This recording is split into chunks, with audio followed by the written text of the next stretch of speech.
अस्सलामु अलैकुम वरहमतुल्लाहि वबरकातुहू। इन्नल हम्दुलिल्लाह नहमदुहु व नस्तईनुहु व नस्तगफिरुहु व नऊज़ु बिल्लाहि मिन शुरूरि अनफुसिना व मिन सय्यिआति अमालिना। मन यहदिहिल्लाहु फला मुदिल्ल लहु व मन युद्लिल फला हादिय लहु। व अशहदु अन ला इलाहा इल्लल्लाहु वहदहु ला शरीका लहु व अशहदु अन्ना मुहम्मदन अब्दुहु व रसूलुहु सल्लल्लाहु तआला अलैहि व अला आलिहि व सहबिहि व सल्लम तस्लीमन कसीरा। अम्मा बाद फ़क़द क़ाल इमाम अल बुख़ारी रहमहुल्लाहु तआला बाबु शेर फ़िल मस्जिद।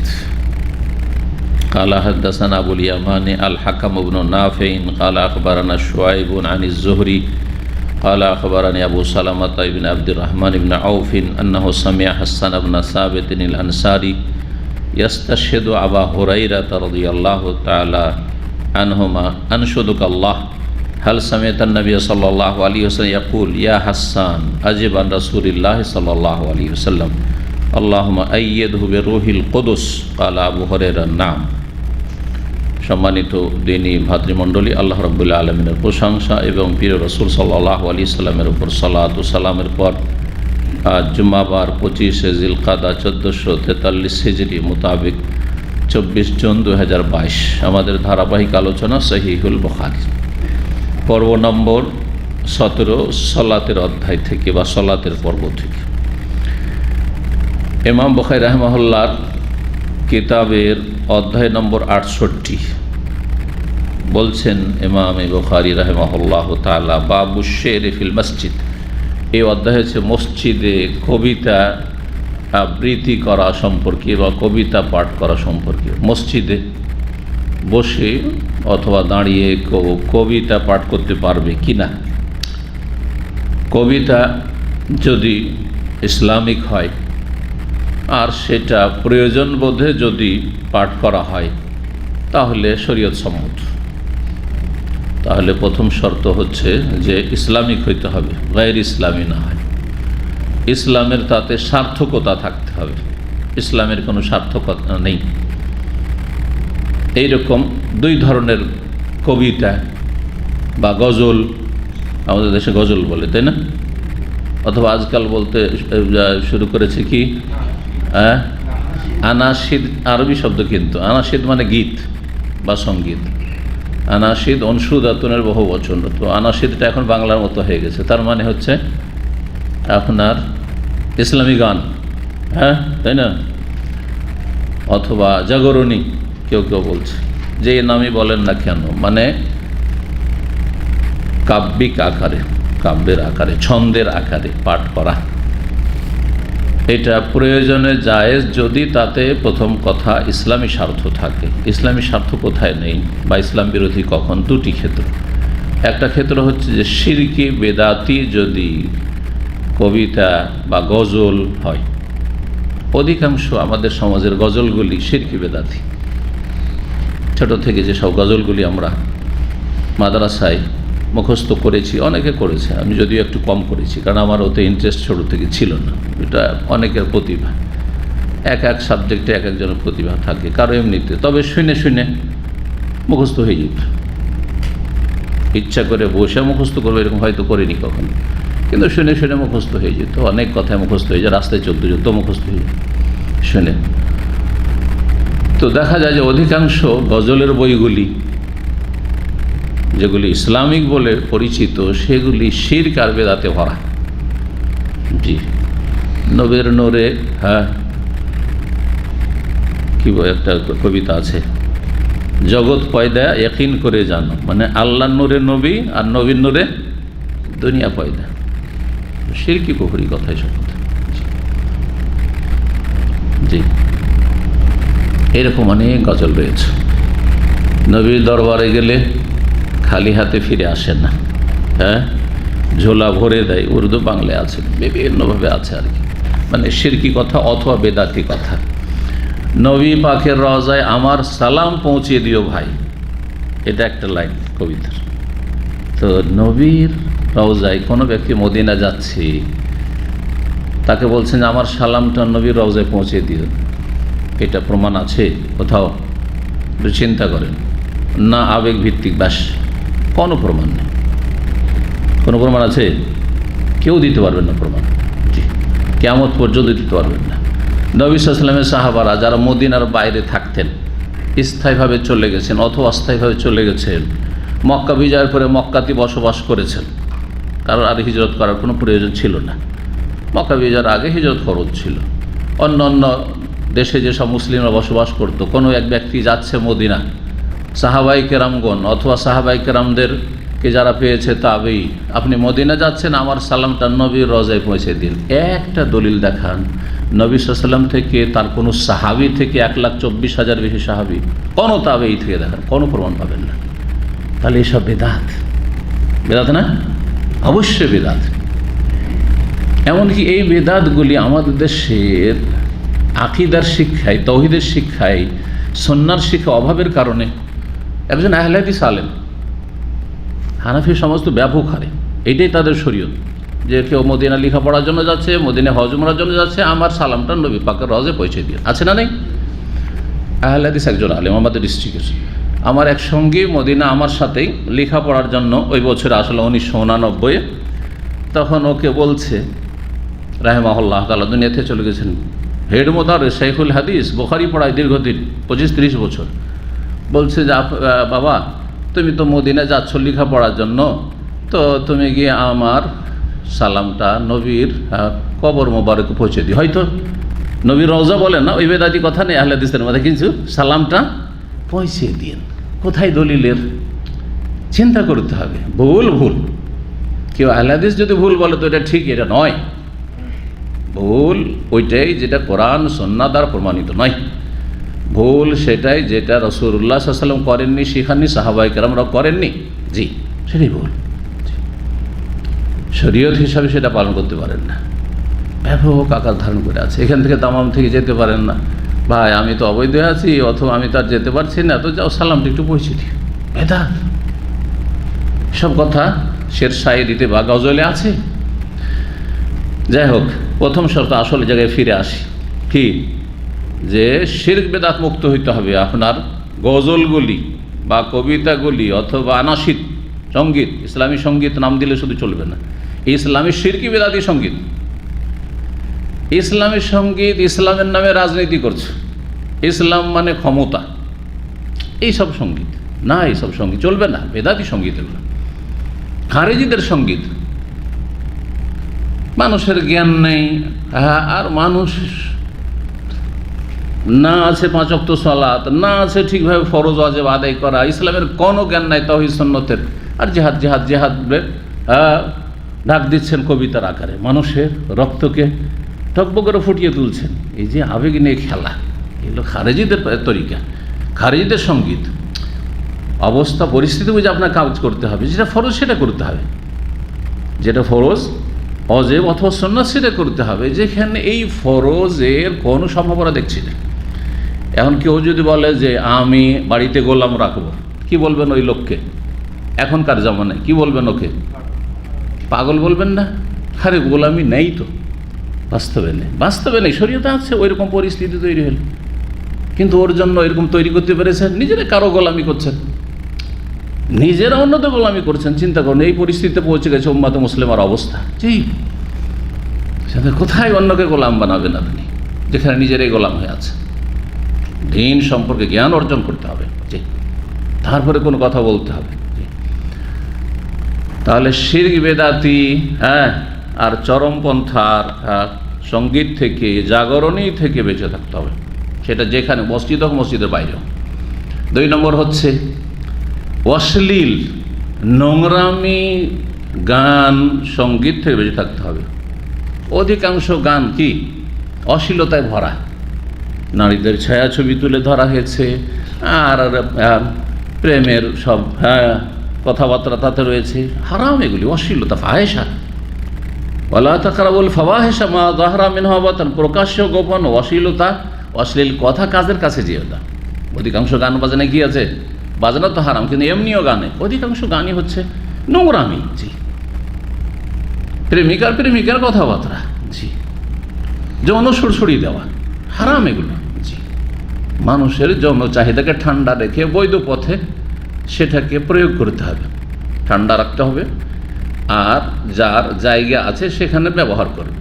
আর জায়গা নেই, অবিবাহিত, অথবা স্ত্রী নেই সাথে, তাহলে যৌন ক্ষুধাকে ঠান্ডা রাখার জন্য ব্যবস্থা করতে হবে, এই না যে জাগিয়ে তুলতে হবে। যাই হোক, এই দুটো যদি না থাকে, তার মানে নিছক ইসলামিক স্বার্থ গঠনমূলক কথা রয়েছে ইসলাম এবং মুসলিমের ক্ষেত্রে, তাহলে প্রয়োজনে মসজিদের ভিতরেও কবিতা আবৃত্তি করা, কবিতা পাঠ করা, শের শায়রি করা জায়েজ। এটাই প্রমাণ এই হাদিস থেকে। দেখুন, প্রখ্যাত তাবি ইমাম জোহরি রাহিমাহুল্লাহ তাআলা বর্ণনা করেছেন আর এক তাবি আবু সালামের আব্দুর রহমান অফ থেকে, আন্নাহু সামিয়া হাসান বিন সাবিত, তিনি বিখ্যাত সাহাবি এবং রাসূলুল্লাহ সাল্লাল্লাহু আলাইহি ওয়াসাল্লামের শায়ের কবি হাসান বিন সাবিত আনসারী রাদিয়াল্লাহু তাআলা আনহুর কাছে শুনেছেন, ইস্তাশহিদু আবু হুরায়রা, তিনি সাক্ষী তলব করছিলেন। শাহেদা ইয়াশহাদু মানে সাক্ষী দেওয়া, আর ইস্তাশহাদা বাবে ইস্তিফআলে যখন যাবে, আরবি গ্রামার সার্ফ যারা পড়েছেন, তার মানে কোনো কিছু তলব করা। যেমন নাসারা ইয়ানসুরু মানে সাহায্য করা, আর ইস্তানসারা ইয়াস্তানসিরু মানে সাহায্য কামনা করা। গাফারা ইয়াগফিরু মানে ক্ষমা করা, আল্লাহুম্মা গফিরলি, তাই না? কিন্তু ইস্তাগফারা ইয়াস্তাগফিরু, ইস্তিগফারান মানে ক্ষমা প্রার্থনা করা, ক্ষমা তলব করা, মাপ চাওয়া। আল্লাহ মাইনি আস্তাগফিরুকা, আল্লাহ তোমার কাছে ক্ষমা চাইছি। আল্লাহুম্মা গফিরলি, আল্লাহ ক্ষমা করে দাও। গাফারা একবার ক্ষমা করা, আর ইস্তাগফারা ক্ষমা তলব করা, চাওয়া। তো এখানে শাহিদা থেকে ইস্তাশহাদা মানে তিনি সাক্ষী তলব করছিলেন, সাক্ষী চাইছিলেন, তুমি সাক্ষী দাও এই বিষয়টাই, এই বিষয়ে কি করো, তুমি আমার সাপোর্ট করো, সাক্ষ্য প্রদান করো। আবু হুরায়রা, আনশদক আল্লাহ, তোমাকে আল্লাহর দোহাই দিচ্ছি, আল্লাহর কসম দিচ্ছি। আনসাদা ইউনশদু মানে পাঠ করা হয়, আর আনসাদা এখান থেকে নশীদ, আনসাদা ইউনশদু মানে যে পাঠ করা, এখান থেকে হচ্ছে নশীদ মানে সঙ্গীত পাঠ। আর আনসাদা ইউনশদু বিল্লাহ, আল্লাহর সাথে মানে আল্লাহর কসম দিচ্ছি, আমরা যে আল্লাহর দোহাই দিয়ে বলছি, এইরকম কথা। হাল সামিয়াতান নবী সাল্লাল্লাহু, তুমি কি নবী সাল্লাল্লাহু আলাইহি ওয়াসাল্লামের কাছে শুনেছো ইয়াকুলু বলতে, ইয়া হাসান, আমাকে সম্বোধন করে, যে হে হাসান, আজিব আন রাসূলিল্লাহ সাল্লাল্লাহু আলাইহি, রাসূলুল্লাহ সাল্লাল্লাহু আলাইহি ওয়াসাল্লামের পক্ষ থেকে তুমি কাফেরদের প্রতিবাদমূলক জবাব দাও। কাফেররা কাব্য রচনা করে নবী সাল্লাল্লাহু আলাইহি ওয়াসাল্লাম বা ইসলামের বিরুদ্ধে তারা কবিতা রচনা করে বলছে, কোনো বিষয় রাসূলুল্লাহ সাল্লাল্লাহু আলাইহি ওয়াসাল্লামের কুৎসা গাইতো, রাসূলুল্লাহ সাল্লাল্লাহু আলাইহি ওয়াসাল্লামের সাহাবায়ে কেরামদের কুৎসা গাইতো কাফেররা, রাসূলুল্লাহ সাল্লাল্লাহু আলাইহি ওয়াসাল্লামের পরিবারের কুৎসা গাইতো, রাসূলুল্লাহ সাল্লাল্লাহু মানহানি করতো। তো কাফেররা যুগে যুগে মানহানি করবে, কাফের কাছ থেকে এর বেশি কি আশা করেন আপনি? কি আশা করেন? ইল্লা মাশাআল্লাহ কিছু নাই পরায়ণ ভালো মানুষ আছে, ইমানের তৌফিক হয়নি, খুব কম তাদের সংখ্যা। ঠিক, তো তুমি জবাব দাও রাসূলুল্লাহ সাল্লাল্লাহু আলাইহি ওয়াসাল্লামের পক্ষ থেকে। কার জবাব দাও? কাফেরদের যে কাব্য রচনা ইসলামের বিরুদ্ধে, তার জবাব দাও ইসলামের পক্ষ হয়ে। এটা জিহাদ, এটা হচ্ছে জিহাদ। দেখেন, মানুষের প্রকৃতি হচ্ছে, যদি কাউকে এমনি বক্তব্যের মাধ্যমে আপনি কোনো কথা বলেন, তার চাইতে বেশি তাসির, প্রতিক্রিয়া কাব্যের আকারে, ছন্দের আকারে যদি বলেন, তাতে বেশি রয়েছে, আছে না নাই? দেখেন, এই জন্য এমনি আলোচনা শোনার চাইতে যদি ছন্দের আকারে, কবিতার আকারে বলা হয়, তো মানুষকে শুনতে মজা লাগে। এটা প্রকৃতি মানুষের, সে শায়রি শুনতে মজা লাগে। এটার যদি বেশি আসক্ত হয়ে যায়, তখন এমনকি কোরআনে কারীম থেকে বিমুখ হয়ে যায়, যার ফলে আপত্তিকর। শের শায়রিতে এমন বেশি এগিয়ে যাওয়া, ডুবে যাওয়া, যে প্রতিদিন নিয়মিত শের শায়রি পছন্দ করে, শোনে, তাহলে ওই লোকের ইসলামী বক্তব্য শোনার তৌফিক হবে না, কোরআনে কারীম তেলাওয়াতের তৌফিক হবে না। কোরআনে কারীমের তেলাওয়াত শোনা বাদ দিয়ে, তেলাওয়াত করা বাদ দিয়ে, তখন ওই জাগরণী আর গজল শুনতে থাকবে, আনাসির শুনতে থাকবে। এই জন্য আনাসিদের চর্চা করা আপত্তিকর, আনাসিদের সঙ্গীত, ইসলামী সঙ্গীতের নামে চর্চা করা আপত্তিকর। কারণ এতে কোরআন সুন্নাহ থেকে, দ্বীনের ইলম শিক্ষা থেকে মানুষ দূর হয়ে যাবে। কিন্তু প্রয়োজনে ইসলামের খাতিরে যদি মাঝে মধ্যে পাঠ করা হয়, তাহলে সেটা অনেক সময় প্রয়োজন, প্রশংসনীয়, আর অনেক সময় জায়েজ। জি, হাসানকে কি বলেছিলেন? হাসান, তুমি রাসূলুল্লাহর পক্ষ থেকে তুমি প্রতিবাদমূলক জবাব দাও। তারপরে হাসানকে দোয়াও দিয়েছিলেন নবী সাল্লাল্লাহু আলাইহি ওয়াসাল্লাম। এটা শুনুনি আবু হুরায়রা, মানে আবু হুরায়রা তাহলে ওই মজলিসে হাজির ছিলেন যখন এটা ঘটে। আল্লাহুম্মা আইয়িদহু বিরূহিল কুদুস, আল্লাহ তুমি হাসানকে শক্তিশালী করো, শক্তি যোগান দাও রুহুল কুদুস জিবরাইল আলাইহিস সালামের দ্বারা। তাহলে জিবরাইল আলাইহিস সালামের মাধ্যমে, সবচাইতে শ্রেষ্ঠ ফেরেশতার মাধ্যমে তাকে কি করো? শক্তিশালী করা। তো আল্লাহ রাব্বুল আলামিন মুমিনকে শক্তিশালী করেন মালাইকার মাধ্যমে, এটা একটা মাসলা জানতে পারলাম।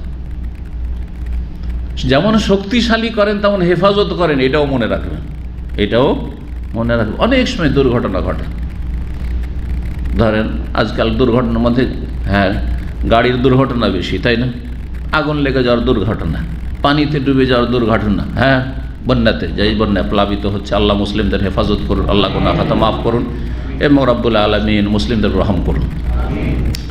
তো এইরকম যখন হয় আর আল্লাহ কাউকে বাঁচাতে চান, যদি আল্লাহ চান যে তোর হায়াত শেষ, তাহলে তো শহীদ হয়ে গেল, ভালো মানুষ হইল। ভালো মানুষও পানিতে ডুবে মারা যেতে পারে, আগুনে জ্বলে যেতে পারে। এই নয় যে আগুনে জ্বলে যাচ্ছে পানিতে ডুবে গেল মানে খারাপ মানুষ, কখনো এটা ভাববো না।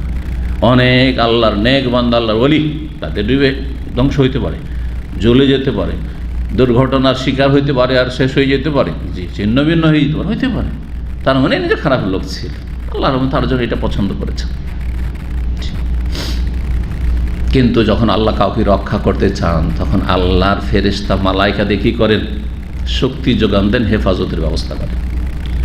এর সাথে মুমিন জিনরাও সহযোগিতা করে, এটাও হতে পারে। যেমন আপনার আমার মুমিন ভাইরা হিতাকাঙ্ক্ষী আছে না নেই? মানুষের মধ্যে থেকে মুমিন মুসলিম হিতাকাঙ্ক্ষী না? ভালো মানুষ ভালো মানুষের হিতাকাঙ্ক্ষী, নেক মানুষ নেক মানুষের হিতাকাঙ্ক্ষী, ভালাই চাই। ঠিক তেমনি নেক সৎ যারা জিন, তারা মুমিন মুসলিম ভালো মানুষদের হিতাকাঙ্ক্ষী তারাও। সুতরাং যেখানে তারা সাহায্য সহযোগিতা করতে পারবে, সেখানে যেমন বদমাশ জিন ক্ষতি করার চেষ্টা করে, ধ্বংস করার চেষ্টা করে, ভালো জিন সাহায্য করার চেষ্টা করে, যদিও তাদের ক্ষমতা সীমিত। আল্লাহ রাব্বুল আলামিন তাদের একটা সীমিত ক্ষমতা দিয়েছেন, কিন্তু শারীরিক ক্ষমতার দিক থেকে জিন মানুষের চাইতে বেশি। দ্রুত গতিতে চলাফেরার দিক থেকে মানুষের চাইতে অনেক বেশি তাদের শক্তি, ইত্যাদি বিভিন্ন দিক থেকে। যদিও জ্ঞান বুদ্ধি বিবেক ইত্যাদির ক্ষেত্রে আল্লাহ সার্বিক দিক থেকে মানুষকে আল্লাহর শ্রেষ্ঠত্ব দান করেছেন, কিন্তু কিছু কিছু শক্তি ক্ষমতা আছে মানুষের চাইতে বেশি অন্য সৃষ্টিকে আল্লাহ দিয়েছেন, তার নাই? এটা হিংস্র পশু বাঘ সিংহ, তার গায়ে শক্তি অনেক মানুষের চাইতে বেশি না, বরং মানুষের চাইতে বেশি কিনা, তাই না? কয়েকটা মানুষকে ফেড়ে খেয়ে নিতে পারে। তার মানেই না যে সিংহ আমার চাইতে আপনার চাইতে শ্রেষ্ঠ, তাই না? জি হ্যাঁ, ঠিক ওটাই জানতে হবে। তো আসল বিষয়ের দিকে ফিরে আসি। জিবরাইল আলাইহিস সালামের মাধ্যমে আল্লাহ তুমি হাসানকে কি করো? শক্তিশালী করো। কাল আবু হুরায়রা, তখন আবু হুরায়রা উত্তরে বললেন, যখন সাক্ষী তলব করেন হাসান বিন সাবিতের নাম, আমি শুনেছি, আমি সাক্ষী দিচ্ছি, আমি এই কথা নবী সাল্লাল্লাহু আলাইহি ওয়াসাল্লামকে বলতে শুনেছি তোমার ক্ষেত্রে। মানে তোমাকে রাসূলুল্লাহ সাল্লাল্লাহু আলাইহি ওয়াসাল্লাম কী করতে বলেছেন? কবিতা পাঠ করতে হুকুম দিয়েছেন। আর কবিতা পাঠ করে ইসলামের পক্ষ থেকে যে ডিফেন্স করছি, প্রতিবাদ করছি বা প্রতিরক্ষার ব্যবস্থা করছি, সেই জন্য তিনি আমাকে দোয়া দিয়েছেন যে আল্লাহ জিবরাইল আলাইহিস সালামকে দিয়ে হাসানকে কি করো? মজবুত করো, শক্তিশালী করা। আল্লাহু আকবার। প্রেক্ষাপট কি? হাদিসের একটা প্রেক্ষাপট আছে। কেন এই কথা বলে সাক্ষী চেয়েছিলেন হাসান বিন সাবিত? ঘটনা এই, নবী সাল্লাল্লাহু আলাইহি ওয়াসাল্লামের ইন্তেকাল হয়ে গেল, জামানা শেষ, আবু বকর সিদ্দিক রাদিয়াল্লাহু তাআলা জামানা শেষ হয়ে গেল, খলিফা হইলেন দ্বিতীয় খলিফা কে? আমিরুল মুমিনিন ওমর বিন খাত্তাব রাদিয়াল্লাহু তাআলা। ওমর রাদিয়াল্লাহু তাআলা আনহু হকের ওপর, সত্যের ওপর বড় শক্ত ছিলেন, মানে নমনীয় নাই ক্ষেত্রে হক হক, ঠিক ঠিক, ভুল ভুল, তাই না? ভুলের প্রতিবাদ করতে হবে। অনেকে থাকে ঠিক আছে কিন্তু ঠান্ডা পাবে, আচ্ছা ঠিক আছে এটা করিও না, কেন করলে এটা, এটা কেন, এটা নেই কেন করলে তুমি? জি, হকের ওপরে শক্ত, হকের কাছে আবার ঝুঁকে যেতেন। হক যেখানে দেখছেন যা অন্যের কাছে আছে ঝুঁকে, কারণ আল্লাহর কাছে ঝুঁকে যাওয়া সেটা। এটা হচ্ছে হক্কানি, মানে এই না যে সব জায়গায় কড়া হইতে হবে। হক্কানি মানে হকের জায়গায় কড়া হইতে হবে, আর ভুলের জায়গায় ভুল স্বীকার করতে সামান্যতম কোনো রকমের যেন দ্বিধা দ্বন্দ্ব না থাকে যে আমি ভুল স্বীকার করে নেবো, ও তো ছোটো হয়ে যাবো, তখনই শয়তান ধরবে আপনাকে, এটা যেন মনে থাকে। তো ওমর রাদিয়াল্লাহু দেখছেন যে হাসান মসজিদে কবিতা পাঠ করছে। আরে মসজিদে নববীতে কবিতা পাঠ করছো তুমি, কোথায় পেলে এটা?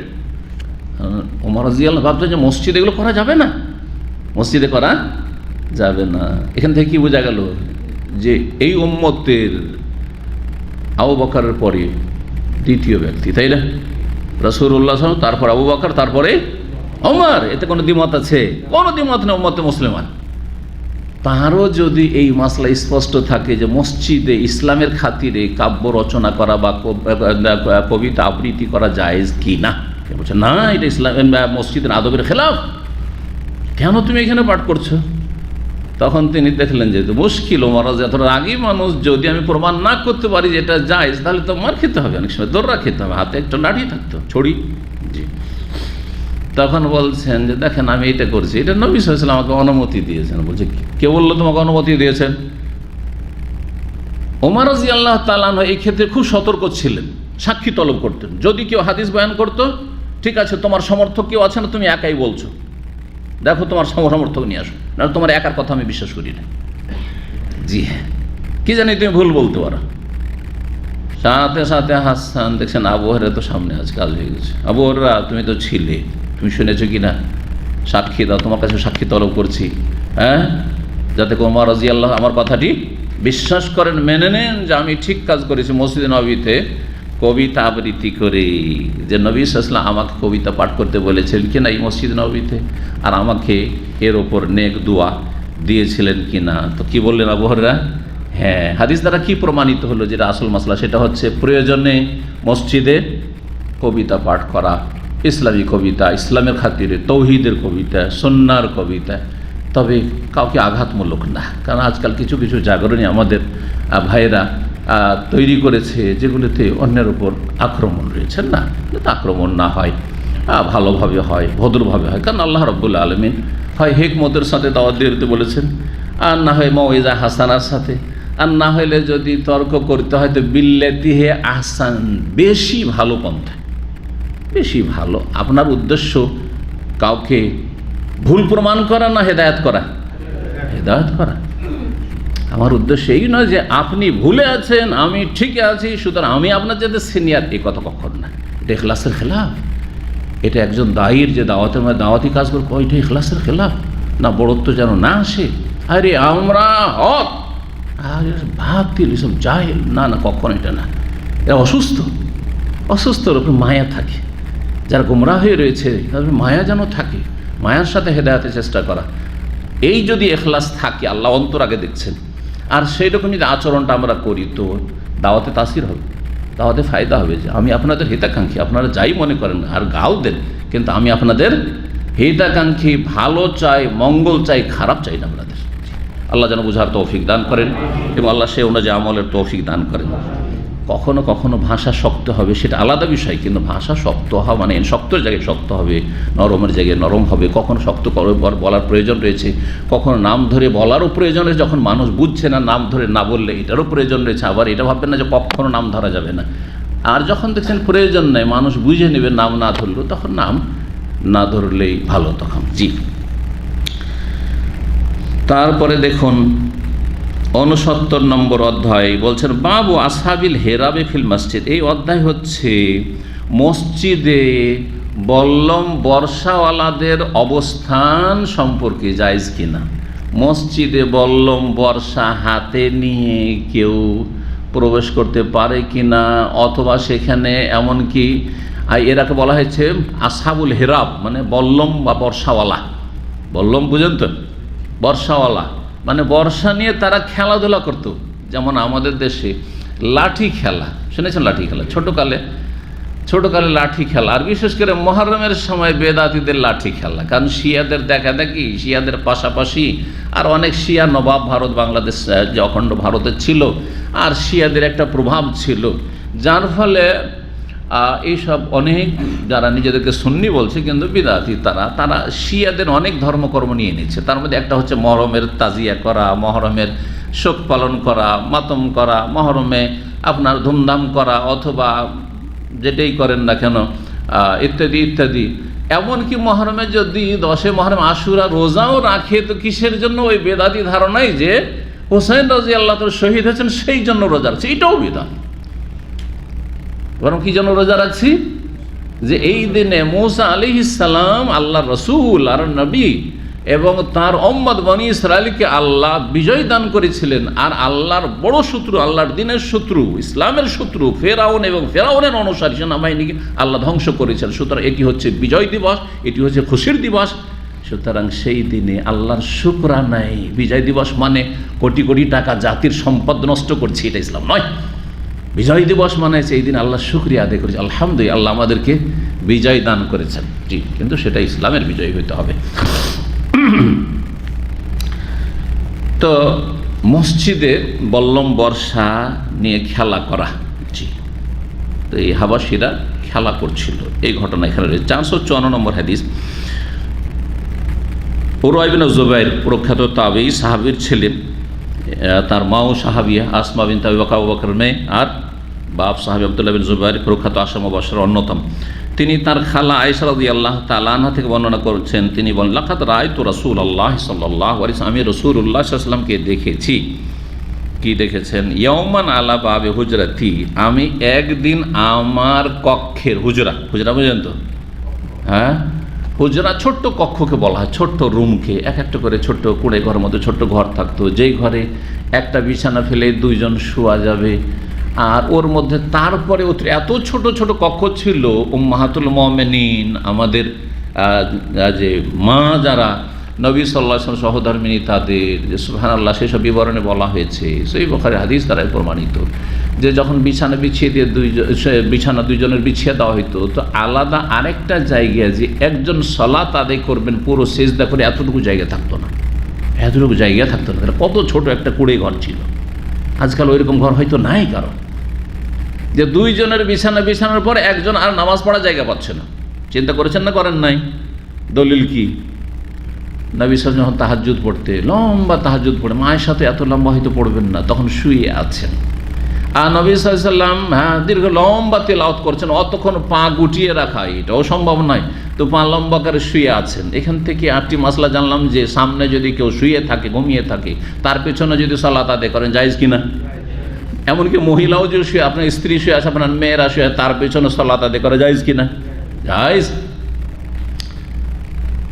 তারপরে যখন নবী সাল্লাল্লাহু আলাইহি ওয়াসাল্লাম সিজদায় যেতেন, তো সিজদা করার জায়গা নেই, দাঁড়ার তো জায়গা আছে, কিন্তু সিজদা করার জায়গা নেই। আলাদা জায়গা থাকলে আবার মা এসাকে বলতেন যে তুমি পা ই করো, পাটাকে জড়ো করো, বা পাটাকে তুমি সংকুচিত করো, আমি সিজদা করি। করতেন না? জায়গা আছে, রুমের মধ্যে জায়গা আছে, সেখানে নামাজ পড়ি, ও লম্বা শুয়ে থাক। করতেন না? যখন সিজদায় যেতেন তখন একটু কি করতেন? তাকে ইঙ্গিত করতেন, একটু তার শরীরে হাত দিয়ে, যে কি করতেন? গামাজানি, আমাকে একটু শরীরে একটু চাপ দিতেন, একটু টিপতেন, যাতে করে বুঝতে পারি যে এখন নবী সাল্লাল্লাহু আলাইহি ওয়াসাল্লাম কি করবেন? সিজদায় যাবেন। তখন আমি আমার পা দুটো সম্প্রসারিত না রেখে পা দুটোকে জড়ো করে নিতাম, গুটিয়ে নিতাম। আল্লাহ, এই ছিল জীবন, কিন্তু সুখের জীবন। তাতে পরিবারের শান্তি ছিল। আজকাল এত ধন দৌলত, কখনো অভাব নেই, স্ত্রীকে যথেষ্ট দেওয়া হচ্ছে, খাওয়া দাওয়া, ভরণ পোষণ, তারপর তালাক আর তালাক, অশান্তি আর অশান্তি। কেন? খাই, পরিতৃপ্তি নেই। স্বামীকে নিয়ে মহিলা যে অল্পতে পরিতুষ্টি, আলহামদুলিল্লাহ। আর স্মার্টফোন, আজকাল কোনো স্ত্রীকে যদি স্মার্টফোন না দেয়, যে ছোটো ফোন নিয়ে চলো, থাকবে সংসারে? টান দিবে, ওই থাকবো না তোমার, তাই না? চিন্তা করেন আপনি, অথচ এটা 20 বছর আগে এই নিয়ামত ছিল না, ছোট ফোন ছিল না, 20 বছর আগে ছিল না। 2005-এ প্রথম আমার কাছে ফোন এসছে, তাও প্রথম সেকেন্ড হ্যান্ড, এক ভাইয়ের কাছ থেকে। চিন্তা করলে এত দাম দিয়ে আমি নতুন কিনবো, চলো, তাও সেকেন্ড হ্যান্ডটা কিনেছিলাম ক্যাটেল, ওই যুগে মনে আছে কিনা, প্রথম মোবাইল, তাও 500 টাকা দাম, পুরাতন, তা 1 বছর ইউজ করা, বুঝি খুবই সুন্দর হয়ে আছে। ঠিক আছে, জাযাকাল্লাহ। কথা বুঝতে পারছেন? আল্লাহু আকবার।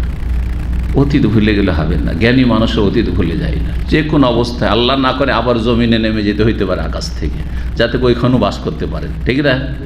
আর যদি আপনার আমার অবস্থা ওইরকম হয়, যারা বন্যা কবলিত এলাকায় বসবাস করে, তাহলে আপনার আমার কি অবস্থা হইতো? কোথায় টেলিফোন, আর কোথায় নেটওয়ার্ক, আর কোথায় বাড়ি ঘরই নাই, খাওয়া দাওয়ার অবস্থা নেই, তো কী অবস্থা? আল্লাহ হেফাজত করেন। বলে আলহামদুলিল্লাহ রাব্বিল আলামিন। আল্লাহ রাব্বুল আলামিন যেন আমাদের নিয়ামতকে কেড়ে না নেন। এবং আল্লাহর নিয়ামতকে ভালো কাজে লাগাবার আল্লাহ তৌফিক দান করেন। আল্লাহ যেন আমাদের গুনাহ থেকে বেঁচে থাকার তৌফিক দান করেন। তো কত শান্তি ছিল সেই সব পরিবারে। তো মা আয়েশা রাদিয়াল্লাহু তাআলা বলছেন যে আমার কক্ষের দরজার সামনে একদিন দেখলাম রাসূলুল্লাহ সাল্লাল্লাহু আলাইহি ওয়াসাল্লামকে কক্ষের সামনে দাঁড়িয়ে আছেন নবী সাল্লাল্লাহু আলাইহি ওয়াসাল্লাম, যে গেটটি মসজিদ নববীর দিকে আছে। ওয়াল হাবাশাতু ইয়ালআবুনা ফিল মসজিদ, আর হাবশি কালো লোকেরা, আবেসিনিয়া দেশের লোকেরা, তারা মসজিদে অস্ত্র নিয়ে খেলা করছিল। হেরাব, ছোট বল্লম বা ছোট বর্ষা এ ধরনের ওই সব নিয়ে খেলা করছিল, যেমন লাঠি খেলা হয় এরকম বল্লম খেলা চলছিল। নবী সাল্লাল্লাহু আলাইহি ওয়াসাল্লাম দাঁড়িয়ে আছেন গেটের উপর। মা আয়েশার বয়স অল্প, তখন অল্প বয়স, অল্প বয়সে স্বাভাবিক অনেক কিছু কৌতূহল থাকে, খেলার মন মানসিকতা থাকে, খেলা দেখার মন মানসিকতা থাকে। এখন আমাদের মন মানসিকতা আর একটা ছেলে 18 বছর 16 বছর আমি যে সমান মনে করেন, অনেকে বাপ মনে করে যে আমি যেমন মুরব্বী হয়ে গেছি আমার ছেলে যেন 15 বছর বয়স থেকে মুরব্বী হয়ে যায়, চলবে নাকি? আপনি এখন এসে হেদায়েত হয়েছেন, ভালো হয়েছেন। আপনি যদি ওই 15-16 বছর বয়সে থাকলে কোন মেজাজটা ছিল, তখন আপনার ছেলের চাইতে হয়তো আপনার অবস্থা খারাপ ছিল, আপনার বাপ মা ভালো তরবিয়ত করেনি। কথা ঠিক কিনা? এগুলো আমাদের চিন্তা করতে হবে। তো আলহামদুলিল্লাহ যতটা হচ্ছে আল্লাহ শুকরিয়া আদায় করে এবং চেষ্টা করতে থাকে, ভালো চেষ্টা অবশ্যই করবেন, কিন্তু এই নয় যে এখনই তাকে আমি 15-16 বছর আসে যে আমি একে শেখ বানিয়ে দেবো, একে আমি হাজি গাজি বানিয়ে দেবো, আর একে একদম ওলিউল্লাহ বানিয়ে দেবো না। হ্যাঁ, কিছু থাকবে, দুষ্টুমি থাকতে পারে, তার মধ্যে ভালো কতটা আছে মন্দ কতটা আছে, যেগুলো ভুলভ্রান্তি আছে বা একটু আছে সেগুলি সংশোধনযোগ্য কিনা, আর তারপরে সেগুলি কোন পর্যায়ের এটা দেখার বিষয় রয়েছে। আল্লাহ যেন তৌফিক দান করেন আমাদের ছেলে মেয়েদের ভালো তরবিয়তের। মা আয়েশা রাদিয়াল্লাহু তাআলা আনহা দেখার ইচ্ছে, তখন একটু উঁকি মেরে দেখছেন। যখন দেখতে যাচ্ছেন তো নবী সাল্লাল্লাহু আলাইহি ওয়াসাল্লাম বললেন যে ভালো করে দেখো, তাহলে ভালো করে দেখো। তো নবী সাল্লাল্লাহু আলাইহি সাল্লামের কাঁধে এইখানে মুখটা মানে থুতনিটা লাগিয়ে দিয়ে এইখানে কাঁধের ওপর থুতনি লাগিয়ে দিয়ে দেখতে শুরু করলেন। তো যদি দরজা থেকে দেখেন তাহলে ওইদিকে বেগানা পুরুষদের নজর আসতে পারে, এই জন্য নবী সাল্লাল্লাহু আলাইহি ওয়াসাল্লাম কী করলেন, ওয়া রাসূলুল্লাহ ইয়াসতুরুনি বিরিদাইহি, রাসূলুল্লাহ তার চাদর দিয়ে আমার পর্দা করছিলেন যাতে করে দেখতে না পায়। বুঝলেন? যদি এটা থাকে তো এমনি যদি হয় তাহলে দেখতে পাবে, কিন্তু যদি এটা দিয়ে একটু পিছন থেকে দেখে, একটু দেখতেও পাচ্ছে কিন্তু তাকে আমি আড় করে দিচ্ছি। তো যেভাবে হোক আড় করছেন রাসূলুল্লাহ সাল্লাল্লাহু আলাইহি ওয়াসাল্লাম। আনজুরু ইলা লাইবিহিম, তাদের খেলাধুলা আমি দেখছিলাম। এই হাদিস থেকে অনেক মাসাইল ইস্তেমবাদ করতে পারে। প্রয়োজনে মহিলারাও খেলা দেখতে পারে। এমন একটা মহিলা যদি কিছু খেলা দেখতে যায়, এই কে বলছে তোকে খেলা দেখতে হারাম তোর জন্য, তাই নাকি? আর আপনার জন্য জায়েজ। হ্যাঁ, আচ্ছা, এখান থেকে বোঝা গেল যে মহিলা বেগানা পুরুষের দিকে তাকাতে পারে। খেলা দেখছেন তো লোকগুলোকে দেখছেন না, যাদের খেলা দেখছেন তাদের দিকে তাকাচ্ছেন না, না মানুষের দিকে না তাকিয়ে খেলা দেখা সম্ভব? বলেন না আপনারা? অবশ্যই দেখছেন ওই লোকগুলোকে, তাই না? তাহলে একজন মহিলার জন্য বেগানা পুরুষদের দিকে তাকানো জায়েজ, কিন্তু খারাপ নজরে তাকানো জায়েজ নাই, এটা লাগাইতে হবে। কথা বোঝা গেছে? স্বাভাবিক তাকানো জায়েজ, এটা একটা গুরুত্বপূর্ণ মাসলা। যদি জায়েজ না হতো না, যেমন পুরুষদের জন্য, এখন আমার আপনার জন্য কোনো মহিলাদের তাকানো জায়েজ? হ্যাঁ, মহিলারা খেলছে, আজকাল তো মহিলাও খেলছে, মহিলা সেনাবাহিনী, মহিলা স্পোর্টস চলছে, আর আপনি সোশ্যাল মিডিয়াতে দেখছেন। জায়েজ আপনার জন্য? জায়েজ? হারাম, হারাম, জায়েজ নয় মহিলার দেখানো। মহিলার দিকে জায়েজ নয়, এই জন্য মহিলার চেহারাকে ঢাকতে বলা হয়েছে, যে ঢাকো, ওয়ালা ইউবদিনা যিনাতাহুন্না ইল্লা মা যাহারা মিনহা, যেটা অনিচ্ছাকৃত প্রকাশ পেয়ে যায়, হাওয়া বাতাসে একটু কাপড় উড়ে গেল অথবা ওপরের কাপড়টা। কথা বোঝা গেছে? কিন্তু এই না যে চেহারা খুলে থাকে মা যাহারা মিনহা, চেহারা জাহির করে, চেহারা জাহির হয়ে যায় না। কথা বুঝতে পারছেন? জি, কারণ অনেকে মা যাহারা মিনহা তো বলছেন চেহারা খোলা চলবে, আরে চেহারা দিয়ে তো আসল পেত না, চেহারা ছাড়া আর দেখে কে? মহিলাকে ঢাকতে বলা হয়েছে, তোমরা ঢাকো। এবং সাহাবিয়াতগণ চেহারা ঢেকে একটা চোখ খুলে রাস্তা দেখতেন, হাদিস দ্বারা প্রমাণিত। যখন হেজাবের বিধান নাযিল হল, পুরুষদেরকে দেখা মহিলার জন্য যদি নাজাইজ হতো তাহলে আল্লাহ কি হুকুম দিতেন, এই পুরুষরা তোমাদেরকে মহিলারা দেখে তোমরাও ঢাকো, যখন রাস্তাতে দেখো যে মহিলা আসছে তখন ঢেকে নাও। আছে নাকি বিধান? নেই, ঠিক না? তাহলে বোঝা গেল যে মহিলারা পুরুষের দিকে নজর দিতে পারবে। যখন খেলাধুলা দেখতে পারে, খেলাধুলা যারা করছে যেসব পুরুষ তাদের দিকে নজর দিতে পারে, তো কোনো বক্তা যদি বক্তব্য করে সরাসরি, আর সেখানে সরাসরি মহিলারা বসে দেখতে পাচ্ছে, আমি মহিলাদের চেহারা দেখি, না হয় বোরকা পরে বসে আছে, না হলে পর্দার আড়ালে বসে আছে, কিন্তু তারা আমাকে দেখছে, এমনভাবে গ্লাস লাগানো আছে যে ওরা দেখতে পায়। আজকাল এমন গ্লাস আছে না নেই? মসজিদে আছে, দামামিন মসজিদে মহিলারা, হ্যাঁ, মহিলা সেকশন থেকে পুরুষ বক্তাকে বা শিক্ষককে দেখছে, প্রফেসরকে দেখছে, কিন্তু প্রফেসর মহিলাদেরকে, মেয়েদেরকে দেখতে পাই না। অথবা টিভির পর্দায় দেখছে, হ্যাঁ, ইউটিউবে দেখছে, যে ভিডিও দেখছে। অনেক মহিলারা কট্টরপন্থী আজকাল আছে, কিছু একটি ইসলামিক হয়ে বলছেন না না আমি ভিডিও শুনি না, ও হারাম করে দিয়েছে। কী শুনি? বলছে আমি অডিও শুনি, ওর কাছে অডিও ছাড়া ভিডিও শোনা হারাম। তাই যদি হতো তাহলে মহিলাদের মতো পুরুষকে বলা হয়তো কি, এই তোমাদেরকে মহিলার দেখে নিবে, খবরদার চেহারা রেখে চলো রাস্তাতে, ঠিক কিনা? তাহলে আমাদের নেকাব লাগিয়ে দেওয়া হয়তো, কিন্তু আছে শরীয়তে। আশা করি বুঝতে পেরেছেন। তবে কখন নজর দেওয়া যাবে না? এখন বক্তা হচ্ছে স্মার্ট, যারা খেলাধুলা করছে তারা হচ্ছে আইকন, কি বলছে আজকাল ওইগুলোকে, হ্যাঁ, আইডল, আর এইসব থাক, ওদের ভাষা ওদের কাছে থাক, মানে হিরো আর কি, এক কথায় আগের যুগের আমরা শুনেছি হিরো, মানে সবাই অনুকরণ করে। আর কত মেয়ে আছে যারা ওকে যদি স্বীকার করতে পেতাম। এই বক্তা, আজকাল যে তরুণ কিছু বক্তা, এগুলো আবার অনেক মহিলাদের জন্য ফেতনা, কথা বুঝতে পেরেছেন না? অনেক মেয়েদের জন্য ফেতনা, কারণ মনে করেছে যে একটা শাইখের যদি বউ হইতে পারি তাহলে তো সুখী গেলাম, তখন ওর পিছে লেগে গেল। ও দেখতে ও কি ভালো লাগে, ওর এলেম থাকা না থাকে, ওর চেহারা দেখে পাগল শুধু ওরই ওয়াজ শুনে আর ওরই ওয়াজ শেয়ার করে না, অনেক আছে ওইরকম। এটা ফেতনা, তাহলে জায়েজ নাই। যখন কোনো মহিলা দেখছে যে আমি অমুকের ভিডিও দেখতে গিয়ে, মানে ওকে না দেখে ছাড়া ভালো লাগে না, হ্যাঁ, অটোমেটিক্যালি শুরু হয়ে যাচ্ছে, হয়তো ও না দেখলে আর ভালো লাগে না, তাহলে তখন বলবো যে না জায়েজ, তাহলে তোমার জন্য ভিডিও শোনা না জায়েজ। কিন্তু যদি দেখেন যে আমি এলেম শেখার জন্য ভিডিও থেকে আলোচনা শুনছি, তাহলে মহিলাদের জন্য পুরুষ বক্তাদের ভিডিও শোনা জায়েজ, হ্যাঁ, যেটাকে বলা হচ্ছে বাদারজা আওলা যায়। যদি খেলাধুলা যারা করছে তাদের দিকে দেখা যদি জায়েজ হয়, তাহলে দিন শেখার জন্য কেন জায়েজ হবে না? কথা বুঝতে পেরেছেন না? জি হ্যাঁ, নবী সাল্লাল্লাহু আলাইহি সাল্লাম যখন দিন শিখাতেন সাহাবায়ে কেরামদেরকে, এবং সাহাবিয়াতরাও থাকতেন মসজিদ নববীতে, তারা নবী সাল্লাল্লাহু আলাইহি সাল্লামকে দেখতেন না? দেখতেন না? দেখতেন। এই ছিল হাদিস। তো মসজিদ, এই হাদিস থেকে আসল যে বিষয়টি প্রমাণিত সেটা হচ্ছে, ইমাম বুখারী রাহিমাহুল্লাহ প্রমাণ করতে চাইছেন যে মসজিদে প্রয়োজনে খেলাধুলা করা জায়েজ। কিন্তু কোন খেলাধুলা? মসজিদে কাবাডি খেলো জায়েজ, আর কোন খেলাগুলো পুরানা নতুন খেলা, ফুটবল খেলবো, ভলিবল খেলবো, হ্যাঁ, কি বলছে এটাকে, হ্যাঁ, ব্যাডমিন্টন খেলবো, হ্যাঁ, চলবে না? চলবে না। এগুলো খেলা ইসলামের স্বার্থ নাই। হয়তো শরীরচর্চা করে বাইরে করেন, বলে একটু শরীরচর্চা হচ্ছে, শরীরচর্চা যদি হয় তাহলে বাইরে করেন। মসজিদে গেম খেলবো, এতে শরীরচর্চাও নেই। আরে অন্তত ফুটবল, ভলিবল ইত্যাদি, আপনার কাবাডি খেলে তো শরীরচর্চা হয়, কিন্তু এই গেম খেলাতে, হ্যাঁ, শরীরচর্চা নাই, বরং শরীর বরবাদ আছে। কথা ঠিক কিনা? তাহলে মসজিদে বসে বসে গেম খেলা জায়েজ না? জায়েজ না? জায়েজ। কোন খেলা চলবে? যেই খেলা ইসলামের স্বার্থ রয়েছে। কারণ আপনি আল্লাহর ঘর মসজিদে আপনি খেলাধুলা করছেন অথবা খেলাধুলা অনুমতি দিচ্ছেন, সেই খেলা হচ্ছে যেই খেলার মাধ্যমে জিহাদ ফি সাবিল আল্লাহর দ্বীনকে শক্তিশালী করার জন্য, আল্লাহর দ্বীনের হেফাজতের জন্য কাজে আসতে পারে।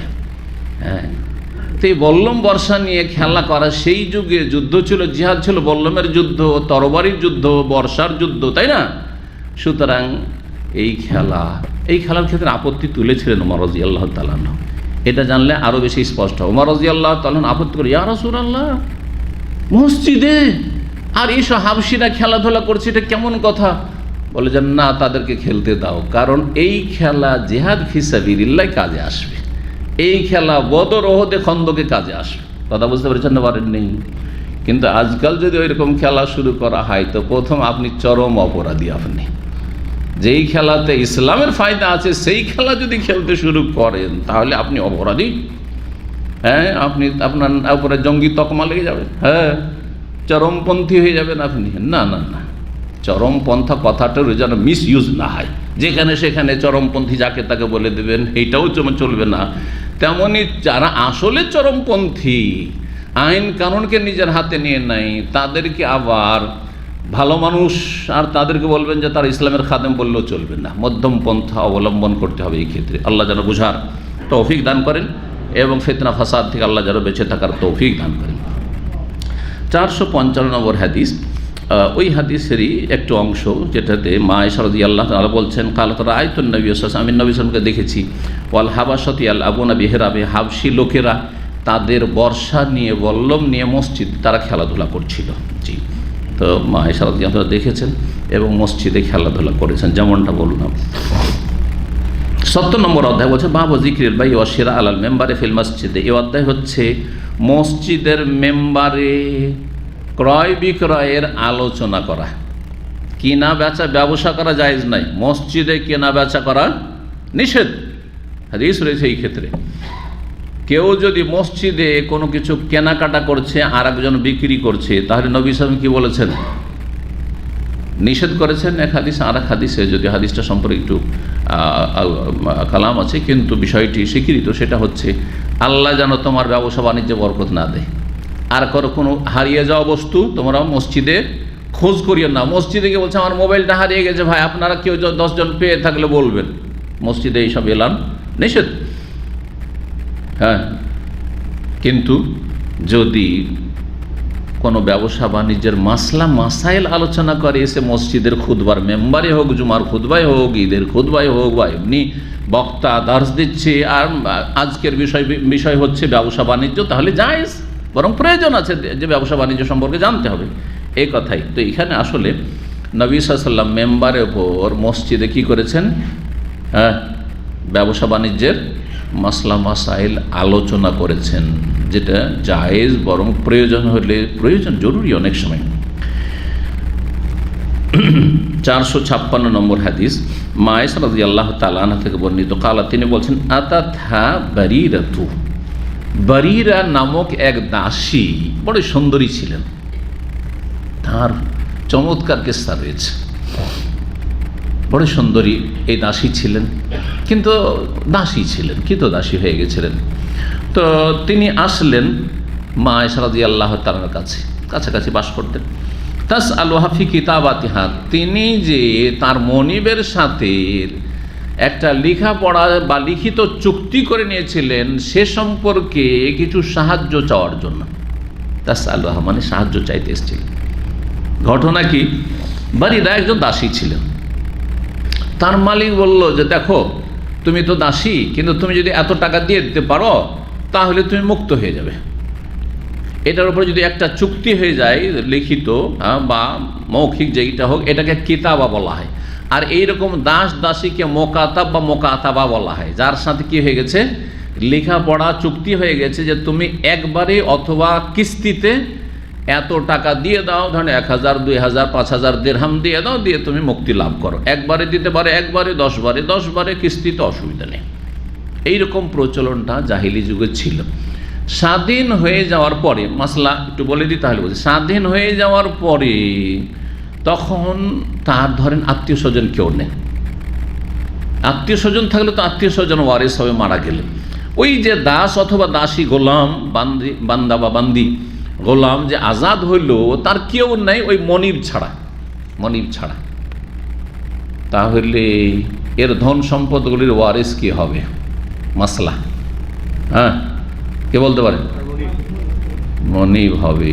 যদি মনিবকে এখানে ওয়ারিস না করেন, আর কেউ নেই দুনিয়াতে, কারো মালিকও নেই, ধরেন এমন কোনো মানুষ, স্বাধীন মানুষ, আজকাল তো গোলাম নেই, কেউ নেই, তার বংশধর আত্মীয় স্বজন কেউ নেই, তাহলে ধন সম্পদ কোথায় যাবে? বাইতুল মাল। আজকালকার সরকার বলবেন না, কারণ সরকার নিয়ে যেত, সরকারের বাইতুল মাল থাকলে ঠিক আছে। সরকার যদি ইসলামী সরকার আর তার বাইতুল মালের ফান্ড আছে তাহলে ঠিক আছে, কিন্তু বাইতুল মাল যদি ফান্ড না থাকে, তো আমাদের আজকাল বাইতুল মাল হচ্ছে পাবলিক বাইতুল মাল সেটা হচ্ছে মসজিদ ভিত্তিক, মসজিদে একটা ফান্ড আছে, মাদ্রাসার একটা ফান্ড আছে, ইসলামিক প্রতিষ্ঠান ইসলামিক সেন্টার আছে, তার একটা ফান্ড আছে ধরে।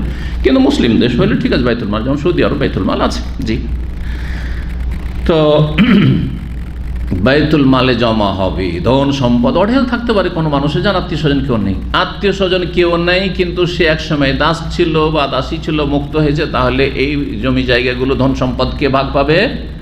হ্যাঁ, ওই মালিক পেয়ে যাবে, মালিক পেয়ে যাবে। মালিক আজাদ করেনি, মালিক লেখাপড়া করেছিল, আর তারপরে অন্য কেউ সেই টাকাটা পেমেন্ট করে দিয়েছে। টাকাটা অন্য কেউ, যে কিস্তিতে পেমেন্ট করার কথা ছিল সেটা অন্য কেউ পেমেন্ট করে দিয়েছে, মালিক কিন্তু এমনিতে ফ্রিতে আজাদ করেন, স্বাধীন করেনি। তাহলে এই ক্ষেত্রে শরীয়তের বিধান কি? আসল মালিক যে পয়সা নিয়েছে তারপরে ছেড়েছে সে পাবে ধন সম্পদ, নাকি যেই ব্যক্তি টাকাটা পরিশোধ করে তাকে স্বাধীন করে সে পাবে? যে টাকা পয়সা দিয়ে কি করেছে, স্বাধীন করেছে, সে পাবে।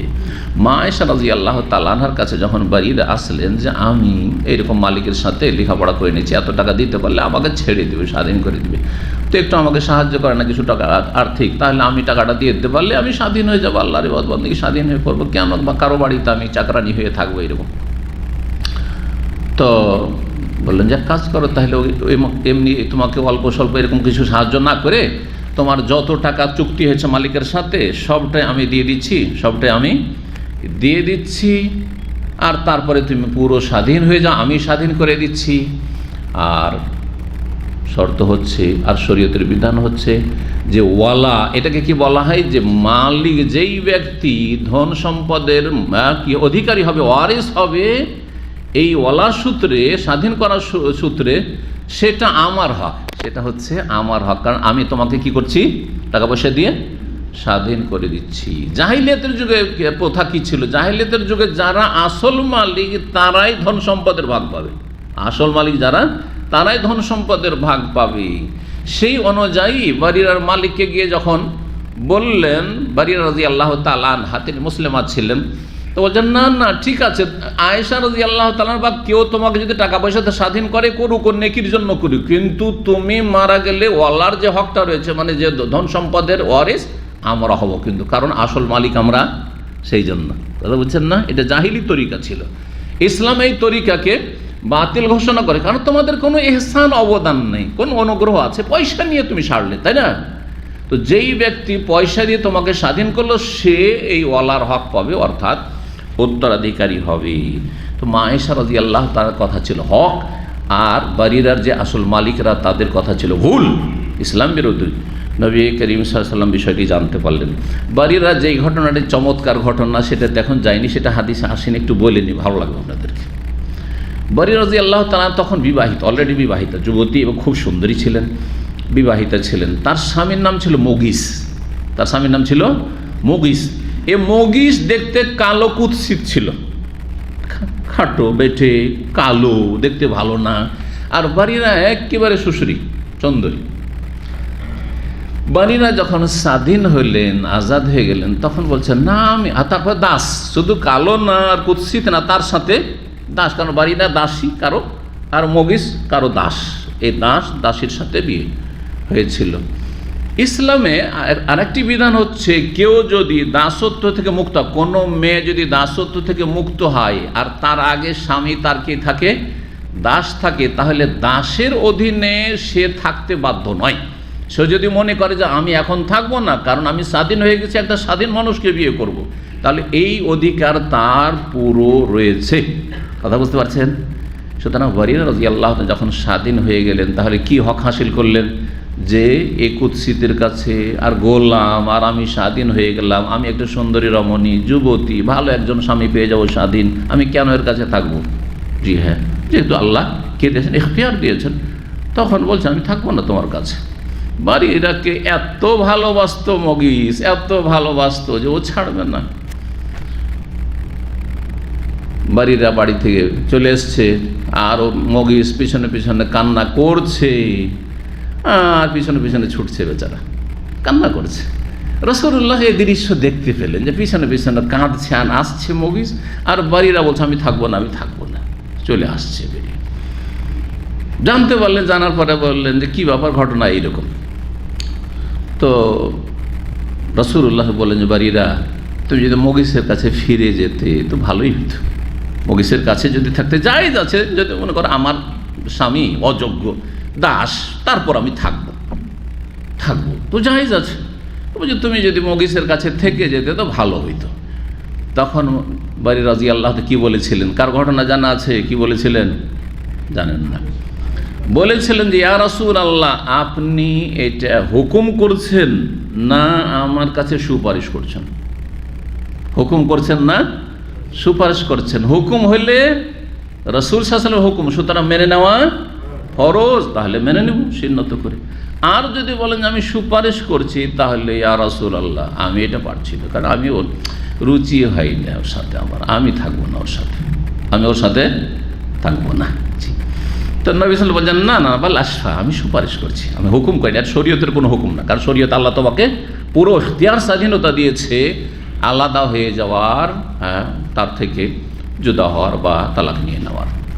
তো তখন বারি রাদিয়াল্লাহু বলে ফালায়ে যান, তাহলে আমি এটা মানতে পারছি না, তাহলে এটা আমি করতে পারছি না। জি, বেচারা কান্না করতেই থাকলো। জি, তো অনেক সময় মহিলা পুরুষের জন্য কান্না করে, আর অনেক সময় পুরুষ মহিলার জন্য কান্না করে। এটা কোনো নতুন কথা নয়, খুব পুরাতন কথা হতে পারে। তো আল্লাহ হেফাজত করুন।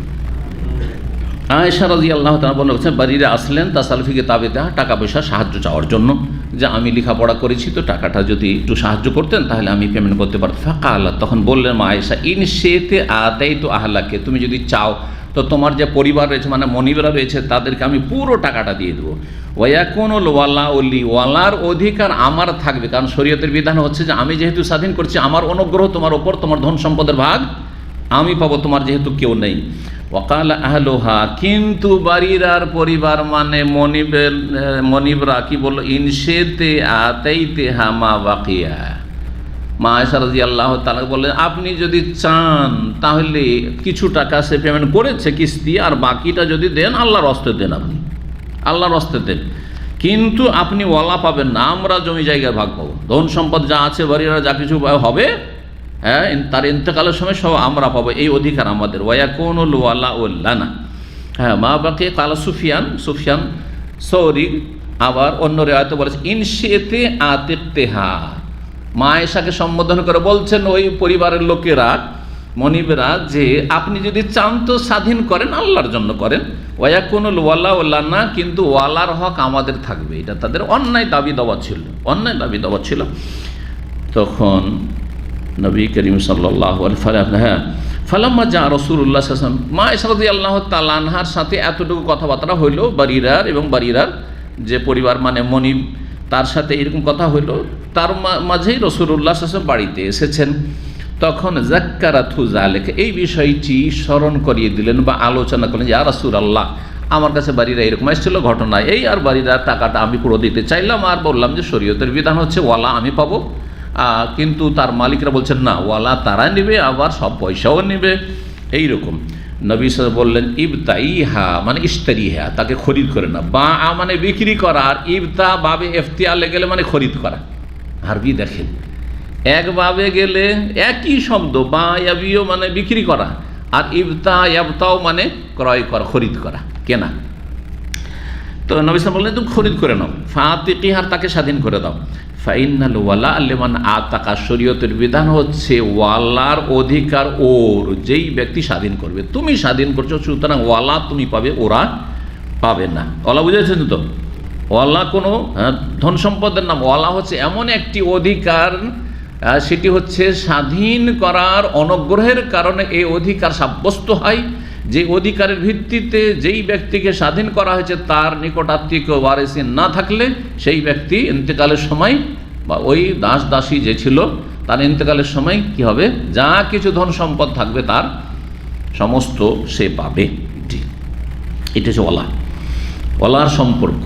জি, অভিভাবকত্বের সম্পর্ক বলা যেতে পারে এই ক্ষেত্রে। জি, সোম্মা কামা রাসূলুল্লাহ সাল্লাল্লাহু আলাইহি মেম্বারে, তাহলে বিষয়টিকে ক্লিয়ার করতে হবে, কারণ মালিকরা তো অন্য বুঝা বসে আছে।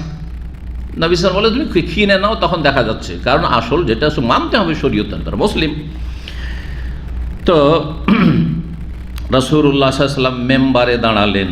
তার নবী সাল্লাল্লাহু আলাইহি ওয়াসাল্লাম যে কোনো প্রয়োজনে মেম্বারে উঠে উঁচা জায়গা থেকে বক্তব্য করতেন। এটি জুমারও খুতবা ছিল না, আর ঈদেরও খুতবা ছিল না, এমনি বক্তব্য ছিল। কালা সুফিয়ান মারাফা সাইদা রাসূলুল্লাহ, কোনো জায়গায় কামা রয়েছে, কোনো জায়গায় সাইদা রাসূলুল্লাহ। রাসূলুল্লাহ সাল্লাল্লাহু আলাইহি ওয়াসাল্লাম আরোহণ করলেন মেম্বার। ফাকাল মা বালু আকওয়ামিন, এইসব লোকের কি হয়ে গেছে, কিছু মানুষের কি যে হয়েছে, ইয়াস্তারিতুনা শুরুতান, এমন এমন শর্ত লাগাই, লাইসা ফি কিতাবিল্লাহ, যেই শর্তগুলি আল্লাহর কিতাবে নেই। কোন ভঙ্গিমায় বলেন রাসূলুল্লাহ সাল্লাল্লাহু আলাইহি ওয়াসাল্লাম, কিছু মানুষের কি যে হয়েছে তারা এরকমটা করে। কথা বোঝা গেছে? তার মানে নাম ধরলেন না, বিনা নামে যদি সংশোধন হয়, একটু আগে মাসলা বললাম না, বিনা নামে যদি সংশোধন হয় তাহলে নাম ধরার প্রয়োজন নেই, কারণ সেখানে মানহানির সম্ভাবনা বেশি রয়েছে, মানহানির সম্ভাবনা বেশি রয়েছে। কিন্তু জাতি বুঝছে না, নাম না ধরলে বুঝবেই না, মনে করছে যে কোন ওই অন্য দেশের কথা বলছে, অন্য বিষয়ের কথা বলছে। ও শিরিক নিয়ে যদি কেউ আলোচনা করে, একটা গুরুত্বপূর্ণ বিষয় বলি, শিরিক নিয়ে খালি শিরিক শিরিক শিরিক বেদাত, শিরিক বেদাত। কিন্তু আমাদের সমাজে যে সুফি ইজম বেদাত এবং সুফি ইজমের আকিদাতে শিরিক আছে, এই কথা না বললে মানুষ বুঝবে না। মানুষ আমাদের দেশের জাতি কি বুঝে, শিরিক মানে হিন্দুদের শিরিক, তাই না? ইহুদি খ্রিস্টানদের শিরিক। মুসলিম শিরিক করে কিসের? মুসলিম মাজারে সেজদা করলে বলছে আল্লাহর কাজ করছে, আল্লাহর দিনের কাজ করছে, ঠিক কিনা? তাহলে বলতে হবে যে মাজার পূজা শিরিক, মিলাদ করা বেদাত। যারা মিলাদ করে প্রয়োজনে নাম ধরতে হবে, প্রয়োজনে নাম ধরতে হবে। কিন্তু যদি না প্রয়োজন হয় তাহলে নাম না ধরলে ভালো, কিন্তু প্রয়োজন হলে অবশ্যই অনেক সময় নাম ধরার প্রয়োজন রয়েছে। জি, নবী সাল্লাল্লাহু আলাইহি ওয়াসাল্লাম মুনাফিকদেরকে থেকে সতর্ক করেছেন, নাম ধরে ধরে সতর্ক করেছেন। হুযায়ফা রাদিয়াল্লাহু আনহু নাম ধরে ধরে জানিয়ে দিয়েছে মদিনায় এই লোকগুলি মুনাফিক। জি, এই জন্য ওমর রাজা বারবার করে জিজ্ঞাসা করতেন যে হুযায়ফা, তুমি তো সব নাম জানো, মদিনার কতগুলি মুনাফিক ছিল, সবার নাম ধরে ধরে বলেছেন, তুমি বলো তো আমার নামটা কি মুনাফিকদের লিস্টে আছে? আল্লাহু আকবার! কত ভয় ছিল নেফাক মুনাফিকি বলে, যে আমি মুনাফিক হয়ে না মরি।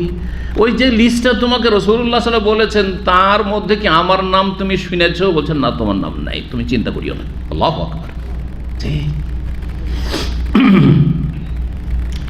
মা বালা কামিন, তাহলে ধরেন কোন লোক আমাদের আলোচনা দার্সের সময় এসে ধরেন ওইদিকে ঘুমাচ্ছে, আর নামটা আমি জানি, নাম বলা জরুরি?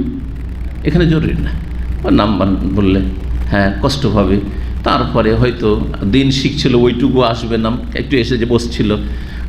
সুতরাং এমন কিছু লোক আছে ভাই আপনাদের মধ্যে, হ্যাঁ, যারা এখানে এসে ঘুমিয়ে থাকে, অথবা এখানে এসে করে ঝিমায়। এই যে ধরেন দুই একজন ঝুমাচ্ছে, এখন ঝুমাই নাকি? আলহামদুলিল্লাহ, আজকে আলহামদুলিল্লাহ বুখারী দার্সে দেখছি মাশাআল্লাহ সমস্যা। আমি কিন্তু সব খবর রাখি, হ্যাঁ, যদি একজন দুইজনও ঝিমাই তো আমি বুঝতে পারি যে হ্যাঁ এই ঝিমাচ্ছে। তো ঝিমাচ্ছে, এই আপনি এখানে ঘুমাচ্ছেন যদি বলি, তাহলে আর আসবে ও তো দিন শিখাতে বঞ্চিত হয়ে যাবে। আরে বাপরে, এই যে অপমান হইলাম, আকাশ থেকে আছাড় খেয়ে পড়লাম, আর জীবন আসবে, ঠিক না? কিন্তু ভাই কিছু লোকেরা কিন্তু আপনাদের মধ্যে ঝিমাচ্ছে, সতর্ক সাবধান হয়ে যাবে। যার মধ্যে দুর্বলতা আছে বুঝে গেছে, তাই না? জি হ্যাঁ। তো তাই করলেন নবী সাল্লাল্লাহু আলাইহি ওয়াসাল্লাম। কিছু লোক রয়েছে, মা বাল ওয়াকমিন, কিছু লোকের কি যে হয়েছে, ইয়াস্তারিতুনা শুরুতান, এমন এমন শর্ত লাগে যেটি আল্লাহর কিতাবে নেই। মানিস তারা তার শারতান, কেউ যদি এমন কোনো শর্ত লাগায়, লাইসা ফি কিতাবিল্লাহ, যা আল্লাহর কিতাবে আল্লাহর বিধানে নেই। ফালে আল্লাহর কিতাব মানে শুধু কোরআন নাই, আল্লাহর বিধানে, কারণ ওয়ালার বিষয় তো কোরআনে নেই। তাহলে বোঝা গেল যে সবসময় কিতাবুল্লাহ মানে কোরআন নাই, কিতাবুল্লাহ মানে হুকমুল্লাহ। এখানে কিতাবুল্লাহ মানে হুকমুল্লাহ। জি, আল্লাহ রাব্বুল আলামিন সূরা তওবাতে বলেছেন 12 মাস সম্পর্কে, যেহেতু জিলহাজ মাস চলছে, হারামের মাস। ইন্না ইদ্দাতাশ শুহুরি ইনদাল্লাহি 12 শাহরান ফি কিতাবিল্লাহি, ফি কিতাবে, আল্লাহর কিতাবে। আল্লাহর কিতাবে কোথাও মুহররম, সফর, রবিউল আউয়াল, রবিউল সানি আছে নাকি? কোথাও তো নেই। আছে কিসে আছে? আল্লাহর বিধানে আছে, আল্লাহর বিধানে আছে, আল্লাহর সৃষ্টিগত বিধানে আছে। তারপরে হাদিসে আছে মুহররম থেকে জিলহজের নাম, কিন্তু কোরআনে কারীমে 12 মাস, তার মধ্যে 4টা হারাম, এতটুকু আছে। কিন্তু আল্লাহ বলছে ফি কিতাবিল্লাহ, রোজা গেছে। সুতরাং সবসময় আল্লাহর কিতাব মানে কোরআনে কারীম নয়, সবসময় আল্লাহর কিতাব মানে কোরআনে কারীম নয়, বরং হুকমুল্লাহ, আল্লাহর বিধান, আল্লাহর কিতাব।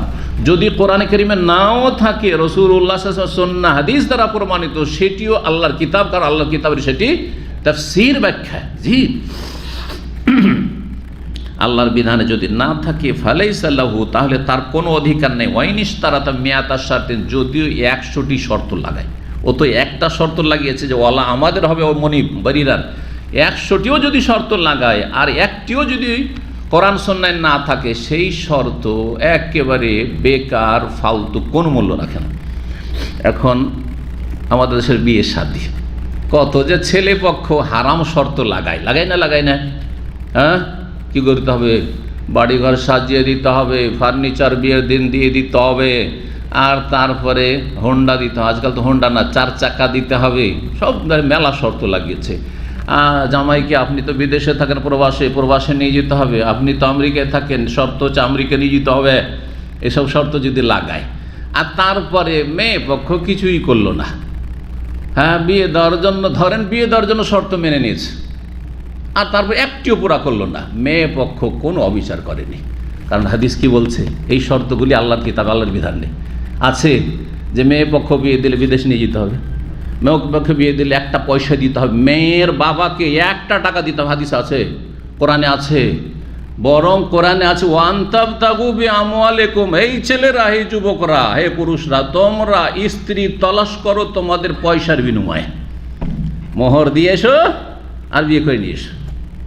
আর উল্টা করে দিয়েছেন এই যৌতুক হারাম, এটা হিন্দুদের প্রথা, কোনো মুসলিম ঘরের এটা উচিত নয়।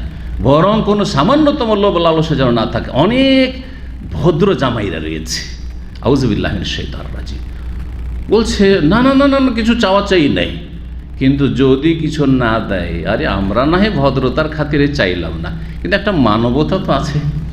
কত পরিবার যে এরকম কথা বলে, আর ছেলের বাবা, ছেলের মা, আজকাল একটা সমাজ তো আছে। আরে সমাজ যদি জাহিলি সমাজ হয় তো তুমিও জাহেল নাকি? আসলেই জাহেল। আর জাহিলিয়াত আছে, জি অবশ্যই, ইসলাম বিরোধী। সুতরাং এইরকম কোনো শর্ত, কিন্তু তার মানে এই নয় যে কোনো এইরকম অসৎ লোকদের ঘরে আপনি মেয়ে দিয়ে দিবেন। কারণ মেয়ে দিয়ে দিলেন, শর্তগুলো সব মেনে নিলেন, তারপরে বললেন দেখো হাদিস আছে, কিন্তু আমি শাইখের কাছ থেকে হাদিস শুনে এসেছি বুখারীর, যে সব শর্ত সব বাতিল। নবী সাল্লাল্লাহু আলাইহি ওয়াসাল্লাম বলেছেন ফাশারতুহা আইয়ুমা শারতিন, হ্যাঁ, যে কোনো শর্ত যদি লাগাই যেটা আল্লাহর কিতাবের নাই, ফাহুয়া বাতিলুন, সেটি বাতিল। নবী সাল্লাল্লাহু আলাইহি ওয়াসাল্লাম ঘোষণা করছে, অন্য হাদিসে রয়েছে। তো এই কথা যদি বলেন, ভালো কথা, সে আইনও তো নিতে পারবে না, শরীয়তের বিধানে নিতে পারবে না, কিন্তু আপনার মেয়ের ওপর, বোনের ওপর নির্যাতন হবে না? মানসিক টর্চার হবে, শারীরিক নির্যাতন হতে পারে, অশান্তিতে সেখানে বসবাস করবে, 36 দাঁতের মাঝে বাস করতে হবে। কেন আপনি দেবেন এরকম অসৎ পরিবারের মেয়ে? কথা বোঝেছে? জি হ্যাঁ। তবে শরীয়তের বিধান হচ্ছে যে কোনো হক রাখে না এরকম কেউ শর্ত লাগালে, ওয়াইনিস তারা তা মেয়াতা স্বার্থে 100টি শর্তও যদি লাগায়, কোনো মূল্য রাখে, একটি শর্ত পুরা করা লাগবে না। মা আয়েশাকে বললেন রাসূলুল্লাহ সাল্লাল্লাহু আলাইহি ওয়াসাল্লাম, শুধু বললেন না, খুতবাতে বলে দিলেন, ওদেরকে ওই যে মনিব আছে, ও তো মুসল্লি, হ্যাঁ, ও তো সাহাবি, ওকেও শুনিয়ে দিলেন যে তুমি মাসলা জানো, ভালো করে শোনো, 100টা শর্ত লাগা, কোনো মূল্য রাখে না। আল ওয়ালা লিমান আতাকা, শরীয়তের বিধান হচ্ছে ওয়ালা কার জন্য? যে স্বাধীন করবে তার জন্য। এই ছিল হাদিস এই মর্মে। এখানে ইমাম বুখারী কি প্রমাণ করতে চেয়েছেন? অনেক মাসাইল এখান থেকে প্রমাণিত হয়েছে, উলামায়ে কেরামগণ, ভাষ্যকারগণ আলোচনা করেছেন, সেগুলি বলতে গেলে এক একটা হাদিসের বেশি পড়াইতে পারবো না, যার ফলে মধ্যম পন্থায় আমরা বুখারী দর্শ করছি, যাতে করে আমরা একটু এগিয়েও যেতে পারি আর তার সাথে কিছু কিছু মাসাইল আমরা জানতে পারি। কিন্তু যত গভীরে যাবেন এই হাদিস থেকে, এই বারিরার হাদিস থেকে ইমাম হাফেজ ইবনে হাজার রহমতুল্লাহ আলাইহি 100-র বেশি মাসাইল ইস্তেমাত করেছেন, 100-র বেশি মাসাইল ইস্তেমাত করেছেন, অবাক হয়ে যাবেন আপনি। জি হ্যাঁ।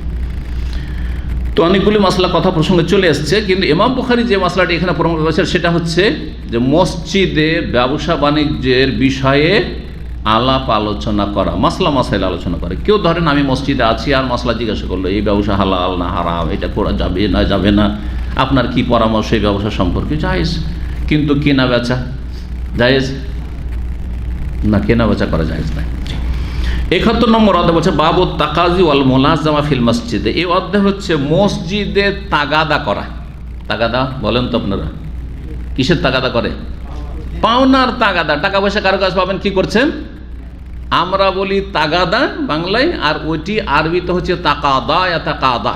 আর দদকে দদ পড়ে হোক বাঁশ, সুতরাং জদটা কি হয়ে গেছে গিয়ে দ হয়ে গেছে, তো তাগাদা হয়ে গেছে, তাগাদার জায়গায় কি হয়ে গেছে, তাকাদা হয়ে গেছে। তাহলে বোঝা গেল যে তাগাদা শব্দটি বাংলাতে যে এসেছে সেটা আরবি শব্দ। মূলত কি সেটা, কাপটা গ হয়ে গেছে, যেমন আগুল্লাক বলছে না, আগুল্লাক, আকুল, হ্যাঁ, কুলকে গুল বলছে আরবরা, তো কাপকে গ বলা আর তার সাথে দদকে দদ বলা, তো দুটো মিলে কি হয়ে গেছে তাকাদা, তাকাদাটা কি হয়ে গেছে তাগাদা, তাগাদা হয়ে গেছে বাংলায়। তো এইরকম অনেক আরবি শব্দ কিন্তু বাংলায় ঢুকে আছে বা অন্য ভাষায় ঢুকে আছে, আমরা বিভিন্ন ভাষা না জানার কারণে বুঝতে পারি না, কিন্তু আসলে শব্দগুলি হয়তো অন্য ভাষা থেকে এসেছে। বাবু তাকাদি বা তাকাদা, তাকাদা থেকে তাকাজি মাস্তার, এ অর্থ হয়েছে তাগাদা করা সম্পর্কে। অল মোলাজামা ফিল মাসজিদ, মসজিদে কোনো পাওনাদার ব্যক্তির পিছু করা, মোলাজামা টাকা ধরে নেওয়া। মসজিদে দেখা হয়েছে, টাকা পাবেন দিচ্ছে না, এই ভাই মসজিদে টাকাটা দেন না, আপনার কাছে এতদিন টাকাটা পড়ে আছে, ভাই টাকাটা দেন, সময় হয়ে গেছে টাকাটা দেন, ধার নিয়েছেন। মসজিদে বলা যাবে না, যাবে না, যাবে, শোনেন ভালো করে, যাবে। ব্যবসা করা যাবে না, কিন্তু টাকা চাওয়া, ধার পাওনা যদি থাকে কারো কাছে, তো পাওনাদার যে টাকা পাবে সে টাকা চাইতে পারবে। শুধু তাই না, ধরতে পারবে, টাকা দিয়ে যান মসজিদে, এটা বলতে পারবে, কিন্তু মারামারি শুরু করবে না, ঝগড়া শুরু করে, কারণ মসজিদ ঝগড়া করার জায়গা নয়, মসজিদ ঝগড়া করার জায়গা নয়। ভালো করে শোনেন। তো হাদিস 417 নম্বর বলছেন, আব্দুল্লাহ বিন কাব বিন মালিক, তার পিতা কাব বিন মালিক রাদিয়াল্লাহু তাআলা আনহু থেকে বর্ণিত, আন্নাহু তাকাদা ইবনা আবি হাদরাদিন, এই কাব বিন মালিক প্রখ্যাত সাহাবী টাকা পেতেন আব্দুল্লাহ ইবনে আবি হাদরাদের কাছে, আবু হাদরাদের ছেলে আব্দুল্লাহর কাছে, ইবনে আবি হাদরাদের কাছে। তিনি তাগাদা করলেন কার কাছে, ইবনু আবি হাদরাদের কাছে, কি দাইনান, একটা ঋণ পাওনা, কান আল্লাহু আলাইহি, যা তার ছিল ওর কাছে, ফিল মসজিদে, এই তাগাদা কোথায় করেছিলেন, মসজিদে। মসজিদে দেখা যাচ্ছে মসজিদে টাকাটা চেয়ে ফেলেছেন। ফারতাফাত আসওয়াতহুমা, কিন্তু টাকা দিতে পারবো না এখন ভাই, পরে দেবো। আরে কতদিন এরকম করে দেরি করবেন, দিয়ে উচ্চবাচ্য শুরু হয়ে গেছে, আওয়াজ কি হয়ে গেছে, দুইজনের একটু উঁচা হয়ে গেছে কথা বলতে গিয়ে, তাদের দুইজনের আওয়াজ জোরে হয়ে গেছে, উচ্চ স্বরে তারা কথা বলা শুরু করেছেন। হাত্তা সামিআহুমা রাসূলুল্লাহ, এমনকি রাসূলুল্লাহ তাদের দুইজনের কথা শুনে ফেলেছেন নিজ কক্ষ থেকে, বাসায় ছিলেন না, সালাত পড়ে চলে গেছেন। ওয়া ফি বাইতি, সেই সময় তিনি তার কক্ষে বাড়িতে ছিলেন। ফাখারাজ, এইরকম ঝগড়া শুনে আওয়াজ জোরে কেন মসজিদে হচ্ছে, নবী সাল্লাল্লাহু আলাইহি সাল্লাম বেরিয়ে এসেছেন। হাত্তা কাশাফা সিজফা হুজরাতেহি, তার কক্ষের যে দরজায় পর্দাটি লাগানো ছিল সে পর্দাটা খুলে দেখছেন যে কে কি করছে, দেখি তো এরকম চিল্লাচ্ছে কেন। ফানাদা, তারপরে দেখছেন যে এই দুইজনকে, তখন ডাক দিয়ে উচ্চস্বরে রাসূলুল্লাহ বললেন, ইয়া কাব, কাব কি ব্যাপার, তোমরা এরকম ঝগড়া কেন করছো? কাল লাব্বাইক ইয়া রাসূলুল্লাহ, হে আল্লাহ রসুল হাজির আছি। লাব্বাইক ইয়া রাসূল, লাব্বাইক ইয়া রাসূলুল্লাহ, নবী সাল্লাল্লাহু আলাইহি ওয়াসাল্লামের জীবদ্দশায়ী নবীকে বলবেন যে হাজির আছে, কিন্তু এখন কি বলা যাবে? কেউ যদি লাব্বাইক ইয়া রাসূল, বেদাতিরা করে কিন্তু, মাজারপন্থী বেদাতিরা, হ্যাঁ, লাব্বাইক ইয়া রাসূলুল্লাহ, এখন নবী সাল্লাল্লাহু আলাইহি ওয়াসাল্লামের অবমাননা হচ্ছে, আবেগে মহব্বতে লাব্বাইক ইয়া রাসূলুল্লাহ জায়েজ নয়, জায়েজ, শিরকি কথা এগুলো। নবীকে কেন ডাকবেন? লাব্বাইক আল্লাহুম্মা লাব্বাইক বলবেন, তালবিয়া, জি তাওহীদ, জি হজ তাওহীদ শেখানোর জন্য। আর এখানে নবী সাল্লাল্লাহু আলাইহি ওয়াসাল্লাম ইন্তেকালের পরে কোন সাহাবী আর কেউ লাব্বাইক ইয়া রাসূলুল্লাহ বলেননি, সুতরাং ইন্তেকালের পরে বলা যাবে না। নবী সাল্লাল্লাহু আলাইহি ওয়াসাল্লামের সামনে জায়েজ, শুধু নবী সাল্লাল্লাহু আলাইহি ওয়াসাল্লাম না, আমরা যখন মাদ্রাসায় লেখাপড়া করেছি তখন আমাদের হাজিরা খাতাতে হাজিরা নিতেন ওস্তাদেরা, তো আমরা দুটো শব্দ ব্যবহার করতাম, ছাত্ররা দুটো শব্দ ব্যবহার করতাম, কি কি জানেন? একটি হচ্ছে হাজির আর আরেকটা হচ্ছে লাব্বাইক। লাব্বাইক মানে হাজির, লাব্বাইক মানে হাজির। তো সুতরাং যে কোনো ব্যক্তি, বাপ ডাকছে লাব্বাইক ইয়া আবুই, লাব্বাইক ইয়া আবি, হাজির, জি হ্যাঁ। যেমন আজকাল বসদের সামনে আরবদের ভদ্রতা, কোনো বস যদি ডাকে হাজিরিন ইয়া উস্তাদ, হাজিরিন বহু বচন করে, কি বলছে? হাজিরিন, আছি, উপস্থিত, জি। তো লাব্বাইক জীবদ্দশায় লাব্বাইক ইয়া রাসূলুল্লাহ বলেন নবী সাল্লাল্লাহু আলাইহি ওয়াসাল্লামকে। ফাকালা, কি হয়েছে ঘটনা এরকম, আমি ওর কাছে টাকা পাবো, দিচ্ছে না, এই দেরি করছে, হাত বাড়ি, আর আমার প্রয়োজন। তাহলে জামিন দাইনেকা হাজার, ঠিক আছে বেচারা অত টাকা দিতে পারছে না, তো তুমি কিছুটা মাফ করে দাও, এতটা অংশ অর্ধেক অথবা এইরকম কিছু বললেন। অন্য হাদিসের শাতর, মানে অর্ধেকটা তুমি মাফ করে দাও, অর্ধেকটা দিয়ে দিই। তাইলে এইরকম মীমাংসা করে দেওয়াটা কি ভালো। কোনো যদি একটা গরিব মানুষ থাকে, অভাবী, আর যেই ব্যক্তি ধার দিয়েছে সেও সবটা ছাড়তে পারছে না, সবটা ছাড়ে তো সাদাকা হইল, জাকাতে চলবে না, কিন্তু এমনি সাদাকা হইল। জাকাতের জন্য যখন দেবেন তখন থেকে নিয়ত করতে, এই মশলা জেনে নেন। অনেকে ধার দিয়ে রেখেছি, ও দিতে পারলো না, গরিব হয়ে গেল, বেচারা হাত টানাটানি, যাক এটা জাকাত থেকে মাইনাস করে দিলাম, না জাকাত খেয়ে দিল, হারাম, এটা জায়েজ না।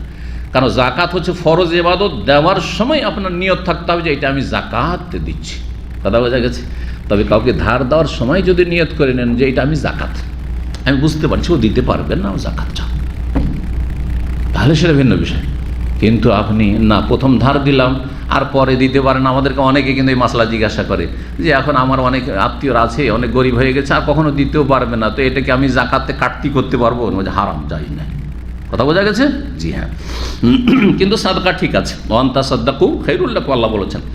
আর যদি পুরো না পারেন, আংশিক, সেটাও না পারেন, তাহলে সময়ে ছাড় দেন। ঠিক আছে ভাই, আপনাকে তো 6 মাস সময় দিয়েছিলাম, চলেন 1 বছর, চলেন 2 বছর, আপনি যখন পারেন তখন দেন, কিন্তু আমি মাফ করতে পারবো না, এটা অধিকার আছে। জি, তো নবী সাল্লাল্লাহু আলাইহি ওয়াসাল্লাম বললেন যে কিছুটা তোমার ঋণ কি করে দাও, তুমি রেখে দাও, মানে মাফ করে দাও। ও আউমা এলেহি আইসাত্রে চলে এসছে, অর্ধেকটা তুমি মাফ করে দাও, যত টাকা পাবে অর্ধেক না, অর্ধেক মাফ করে দাও। নবী সাল্লাল্লাহু আলাইহি ওয়াসাল্লাম সুপারিশ করলেন, জায়েজ। কাল লাকাদ ফালতু ইয়া রাসূলুল্লাহ, আল্লাহ রাসূল করে দিলাম, ঠিক আছে, অর্ধেক মাফ, অর্ধেকটাই দিই। কালা কুম ইবনে আবি হাদরা বলে, যাও তুমি ফাকযাহি, এখনই পরিশোধ করো, পাওনা তুমি আদায় করো। এই ছিল হাদিস। তাহলে বোঝা গেল যে মসজিদে কারো কাছে টাকা পয়সা পেলে তাগাদা করা যাবে, আর যখন এইটা তাগাদা করা যাবে তাহলে ও যদি পরিশোধ করে তাও মসজিদের মধ্যে দিতে পারে, এটা ব্যবসা নয়। ঋণটা পরিশোধ করেছে মসজিদে বসে, ভাই আপনি টাকাটা বেতন নিয়ে নেন, তা জায়েজ, এই না যে মসজিদের বাইরে চলে, তার মসজিদে টাকা পয়সা বের করা যাবে না, এরকম বাড়াবাড়ি আবার আছে অনেকের। মসজিদে টাকা পয়সা বের করা যাবে না, মসজিদে ধার দেওয়া যাবে না, না ধার দেওয়া যাবে কিন্তু ব্যবসা করা যাবে না, কথা বুঝতে পেরেছেন। যেটা নিষেধ সেটা শুধু নিষেধ। জি, 72 নম্বর অধ্যায়, বাবু কানসিল মসজিদে ওয়ালতিকাতিল খিরাকি ওয়াল কাজা ওয়াল ইদান। এই অধ্যায় হচ্ছে মসজিদ ঝাড়ু দেওয়া, মসজিদ ঝাড়ু দেওয়া সওয়াবের কাজ, সম্মানের কাজ, ছোট কাজ নয়। ওয়ালতিকাতিল খিরাক, এবং খেরাক, খিরকাতুনের বহু বচন, তেনা, নেকড়া যেটা বলি, তেনা, তেনা যদি পড়ে থাকে তাহলে সেগুলি কুড়িয়ে নেওয়া মসজিদ থেকে। ওয়াল কাজা, এবং কুটো। ওয়াল ঈদান, ঈদ, উদ থেকে, উদের বহু বচন মানে খড়, লাকড়ি, লকড়ি, কাঠি, খড়কুটো, যেটাকে বলি খড়কুটো। খড়কুটো অথবা কোনো ময়লা আবর্জনা, খেরাক ময়লা আবর্জনা, তেনা পড়ে আছে, টিস্যু পড়ে আছে, আজকাল তেনা তো পড়ে থাকে না কিন্তু টিস্যু পড়ে থাকছে, তাই না? তো টিস্যু মসজিদে পড়ে আছে অথবা ময়লা আবর্জনা পড়ে আছে, এগুলি মসজিদ থেকে পরিষ্কার করা আর মসজিদকে ঝাড়ু দেওয়া, এগুলি সম্পর্কে আলোচনা। আর এর জন্য কোনো ব্যক্তিকে নিযুক্ত করা, ফাররাস, মসজিদের খাদেম নিযুক্ত করা, সেটাও শরীয়ত সম্মত। রাসূলুল্লাহ সাল্লাল্লাহু আলাইহি ওয়াসাল্লাম আমলে মসজিদ নববীর খাদেম বা খাদেমা ছিল। যেমন ছেলে জায়েজ, ছেলে খাদেম, তেমনই মেয়ে খাদেমা মসজিদের খেদমতে জায়েজ, বাস ফিতনা মুক্ত থাকতে হবে। যেমন পুরুষদের মাঝে একাকার হয়ে যেন না হয়, মহিলা সেকশনে পরিষ্কার করছে, অথবা এমন সময় মহিলা পরিষ্কার করছে মসজিদ যেই সময় কোনো পুরুষ নেই, দরজা বন্ধ করে দেয়, তারপরে ছাপ করে দিয়ে চলে গেল, তাতেও কোনো অসুবিধা নেই। যেমন এখানে যে হাদিস রয়েছে সে ব্যাপারে দুটো রেওয়ায়ত রয়েছে। কোনো রেওয়ায়ত রয়েছে একজন পুরুষ ছিল, বা একই রেওয়ায়তে সন্দেহ বর্ণনাকারী, আর কোনো রেওয়ায়ত রয়েছে একজন মহিলা ছিল, কিন্তু আসলে সঠিক সে মহিলা ছিল, অথবা দুটো ঘটনা, কখনো মহিলা কখনো পুরুষ, এটাও হইতে পারে, কেউ কেউ বলেছেন, আল্লাহ তাআলা আলাম। 458 নম্বর হাদিস, আবু হুরায়রা রাদিয়াল্লাহু তাআলা আনহু থেকে বর্ণিত, আন্না রাজুলান আসওয়াদ, জনৈক একজন কালো ব্যক্তি। তাহলে যে মসজিদের খাদেম, যে মসজিদ ঝাড়ু দিত, ঝাড়ুদার, সে কালো ছিল, মানে হাবাসি ছিল, আফ্রিকার লোক। আও ইমরাতান সাওদা, অথবা একজন কালো মহিলা। জি, কানা ইয়াকুমুল মসজিদা, মসজিদ ঝাড়ু দিত।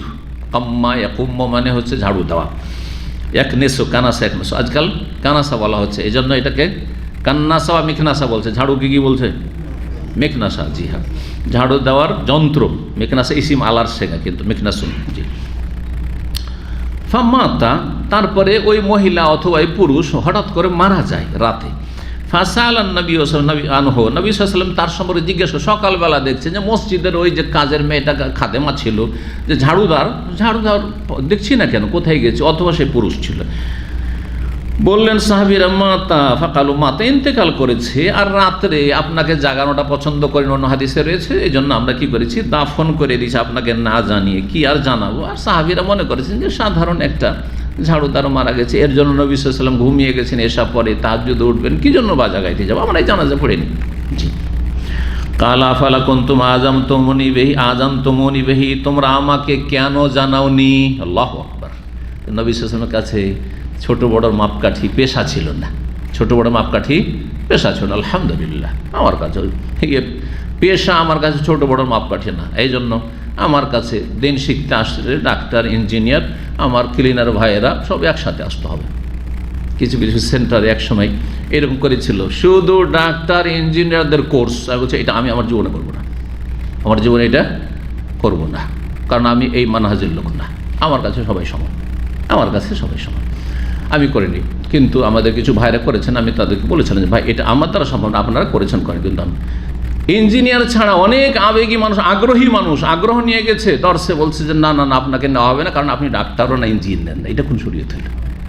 ইমাম বুখারী রাহিমাহুল্লাহ, শুনে গল্প শুনে, ইমাম বুখারী রাহিমাহুল্লাহ যখন সহিহ বুখারী লিখে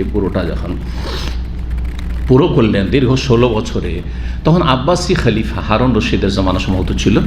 তিনি বললেন যে যদি ভুল হয় আল্লাহু আলাম, কোনো একজন খলিফার জামানা আব্বাসী যুগ ছিল।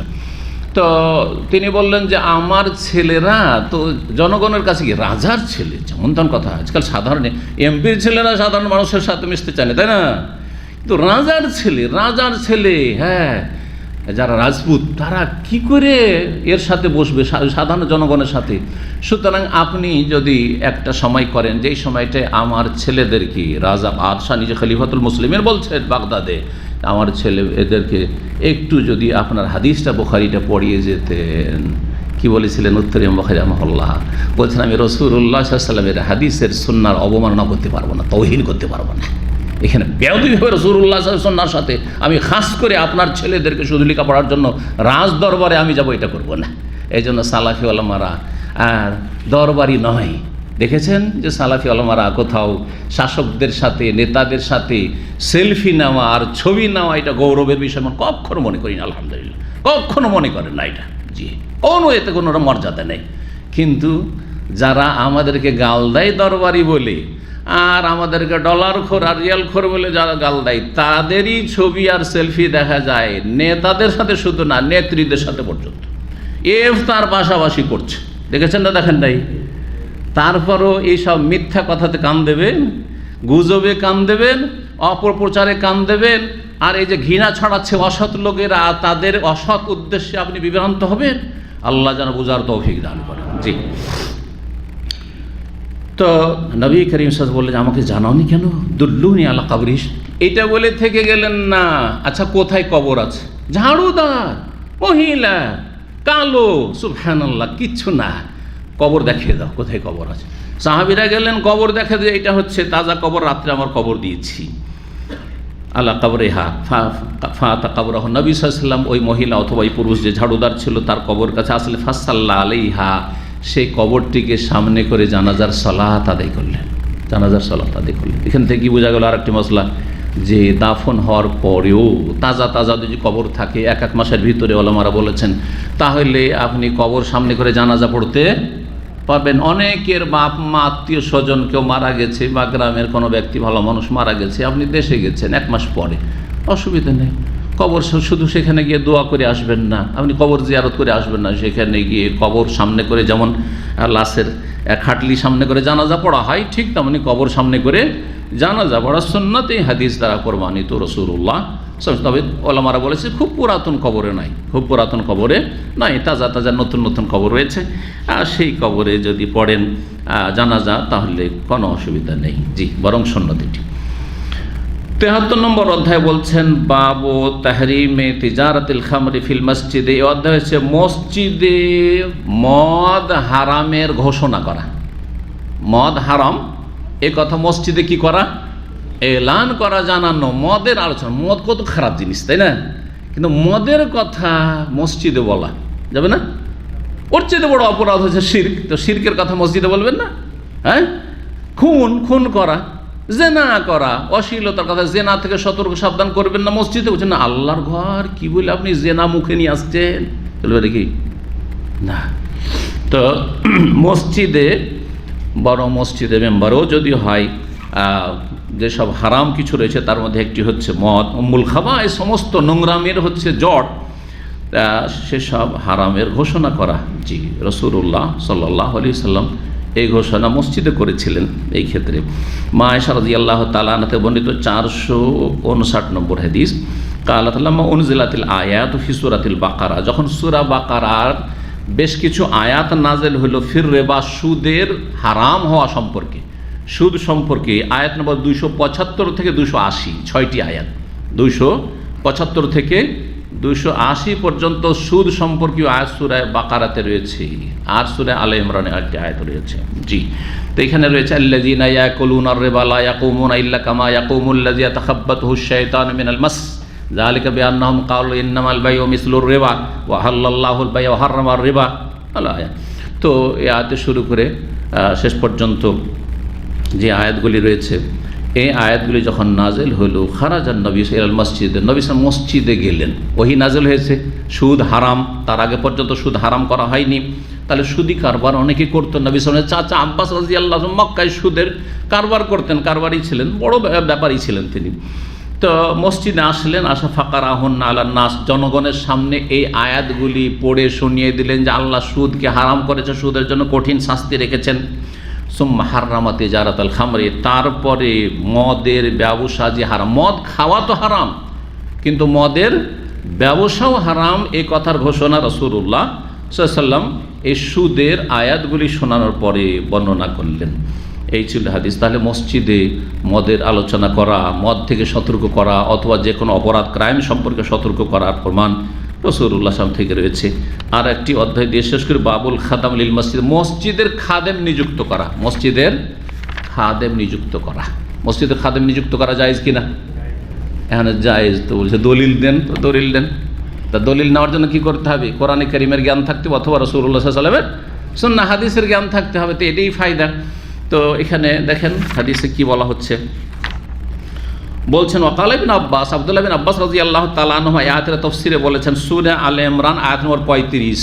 জি, ওয়াইজ কালাত ইমরাতু ইমরানা, ইমরানের স্ত্রী যখন বলেছিল, স্মরণ করো, ইন্নী নাযারতু লাকা মা ফি বাতনি মুহাররারা, হে আল্লাহ, তোমার সন্তুষ্টির জন্য, তোমার উদ্দেশ্যে আমি আমার গর্ভে যেই সন্তান রয়েছে, গর্ভধারণ করেছি, সেটিকে মান্যত করলাম, তোমার ঘরের খাদেম হিসেবে আমি ছেড়ে দেবো।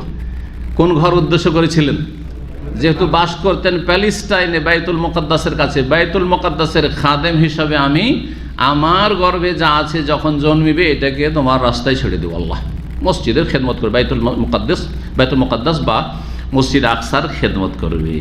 জি, তার নাম তাফসীর কিতাবেতে হান্না রয়েছে, নামে কোনো যায় আসে না, এর নাম হোক আর নাই হোক এক কথায় ছিলেন তিনি কে? মারিয়াম আলাইহিস সালামের মা, ঈসা আলাইহিস সালামের নানি, ঈসা আলাইহিস সালামের নানি, ইমরাত ইমরান, ইমরানের স্ত্রী। তাহলে ইমরান নামটি কোরআনে এসেছে, ইমরানের স্ত্রী তিনি ছিলেন। আর ইমরান হচ্ছে তাহলে মারিয়ামের বাপের নাম, ঈসা আলাইহিস সালামের নানার নাম হচ্ছে ইমরান। কি বলেছিলেন? আল্লাহ তোমার জন্য মান্নত করছি, ফাতাকাব্বাল মিন্নি ইন্নাকা আনতাস সামিউল আলিম। ফালাম্মা ওয়াদাআতহা, যখন বাচ্চা প্রসব করলে, ভূমিষ্ঠ হইল, আরে মেয়ে হয়ে গেল, আমি তো মসজিদের খাদেম করব, আশা করেছিলাম ছেলের। অধিকাংশ মানুষের বড় আশা থাকে যে আমার কি হবে, ছেলে হবে। তো যদি আশা থাকে সেটা আপত্তিকর না, কিন্তু আশানুরূপ যদি না হয়, আশার বিপরীত হয়, তো মুখ কালো করা, মন ছোট করা, এটা হচ্ছে জাহিলিয়াত। খবরদার এটা না হয়। ছেলে হইলে মাশাআল্লাহ বন্ধু বান্ধব মহলে নিয়ে চলে আসো 5 কিলো মিষ্টি ইসলাম সেন্টারে। আর যদি মেয়ে হয় তো চুপচাপ গোপনে রেখে দিয়েছে, কাউকে জানতেও দেয়নি। কথা বোঝা গেছে? হারাম। তাহলে আপনার অন্তর খারাপ, আল্লাহ জানছেন, আল্লাহর বরকত দেবেন না। এই জন্য অন্তরটাকে উদার রাখে। আলহামদুলিল্লাহ, এই মেয়েতে যে আমার উপকার আছে সেটা আল্লাহ বেশি জানে, আমি জানি না। ওয়ালাইসা যাকারু কাল উনসা, আল্লাহ এই জন্য বলেছেন, আরে অনেক পুরুষ আছে, মেয়ের মতো নয়। মেয়ে কে ছিল? যে মেয়ে জন্ম নিয়েছিল মারিয়ামের মতো কয়জন পুরুষ আছে? আমরা কেউ না। মারিয়াম আলাইহিস সালামের মতো আমরা কেউ না। সুবহানাল্লাহ। আম্বিয়া রসুল ছাড়া মারিয়াম আলাইহিস সালামের পর্যায়ের মানুষ খুব কমই আছে। চিন্তা করেন তাহলে, আজকালকার জামানা তো নেই, সাহাবায়ে কেরামদের জামানাটা সেটা ভিন্ন কথা। তারপরও শ্রেষ্ঠত্ব ঈসা আলাইহিস সালামের মায়ের জন্য, জি, হাদিস দ্বারা প্রমাণিত। তো যখন এলো আল্লাহ রব্বি ইন্নী ওয়াদাতুহা উনসা, আল্লাহ তো মেয়ে সন্তান হয়ে গেলে কেমন করে মসজিদের খেদমতে দেবো, তারপর আল্লাহ রাস্তায় দিয়ে দিলেন।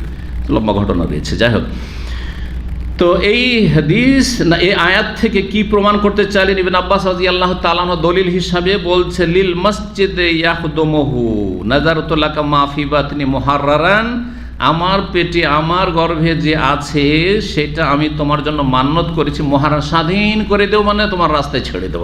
মুহাররার লিল মসজিদ, মসজিদের জন্য, ইয়াখদুম যে মসজিদের বাইতুল মুকাদ্দাসের খেদমত করবে। তাহলে মসজিদের খেদমতে ছেলে অথবা মেয়েকে দেওয়া জায়েজ রয়েছে, বরং নেকির কাজ, তবে মেয়ের ক্ষেত্রে যেন ফিতনা মুক্ত হয় অথবা নাবালিকা হয়।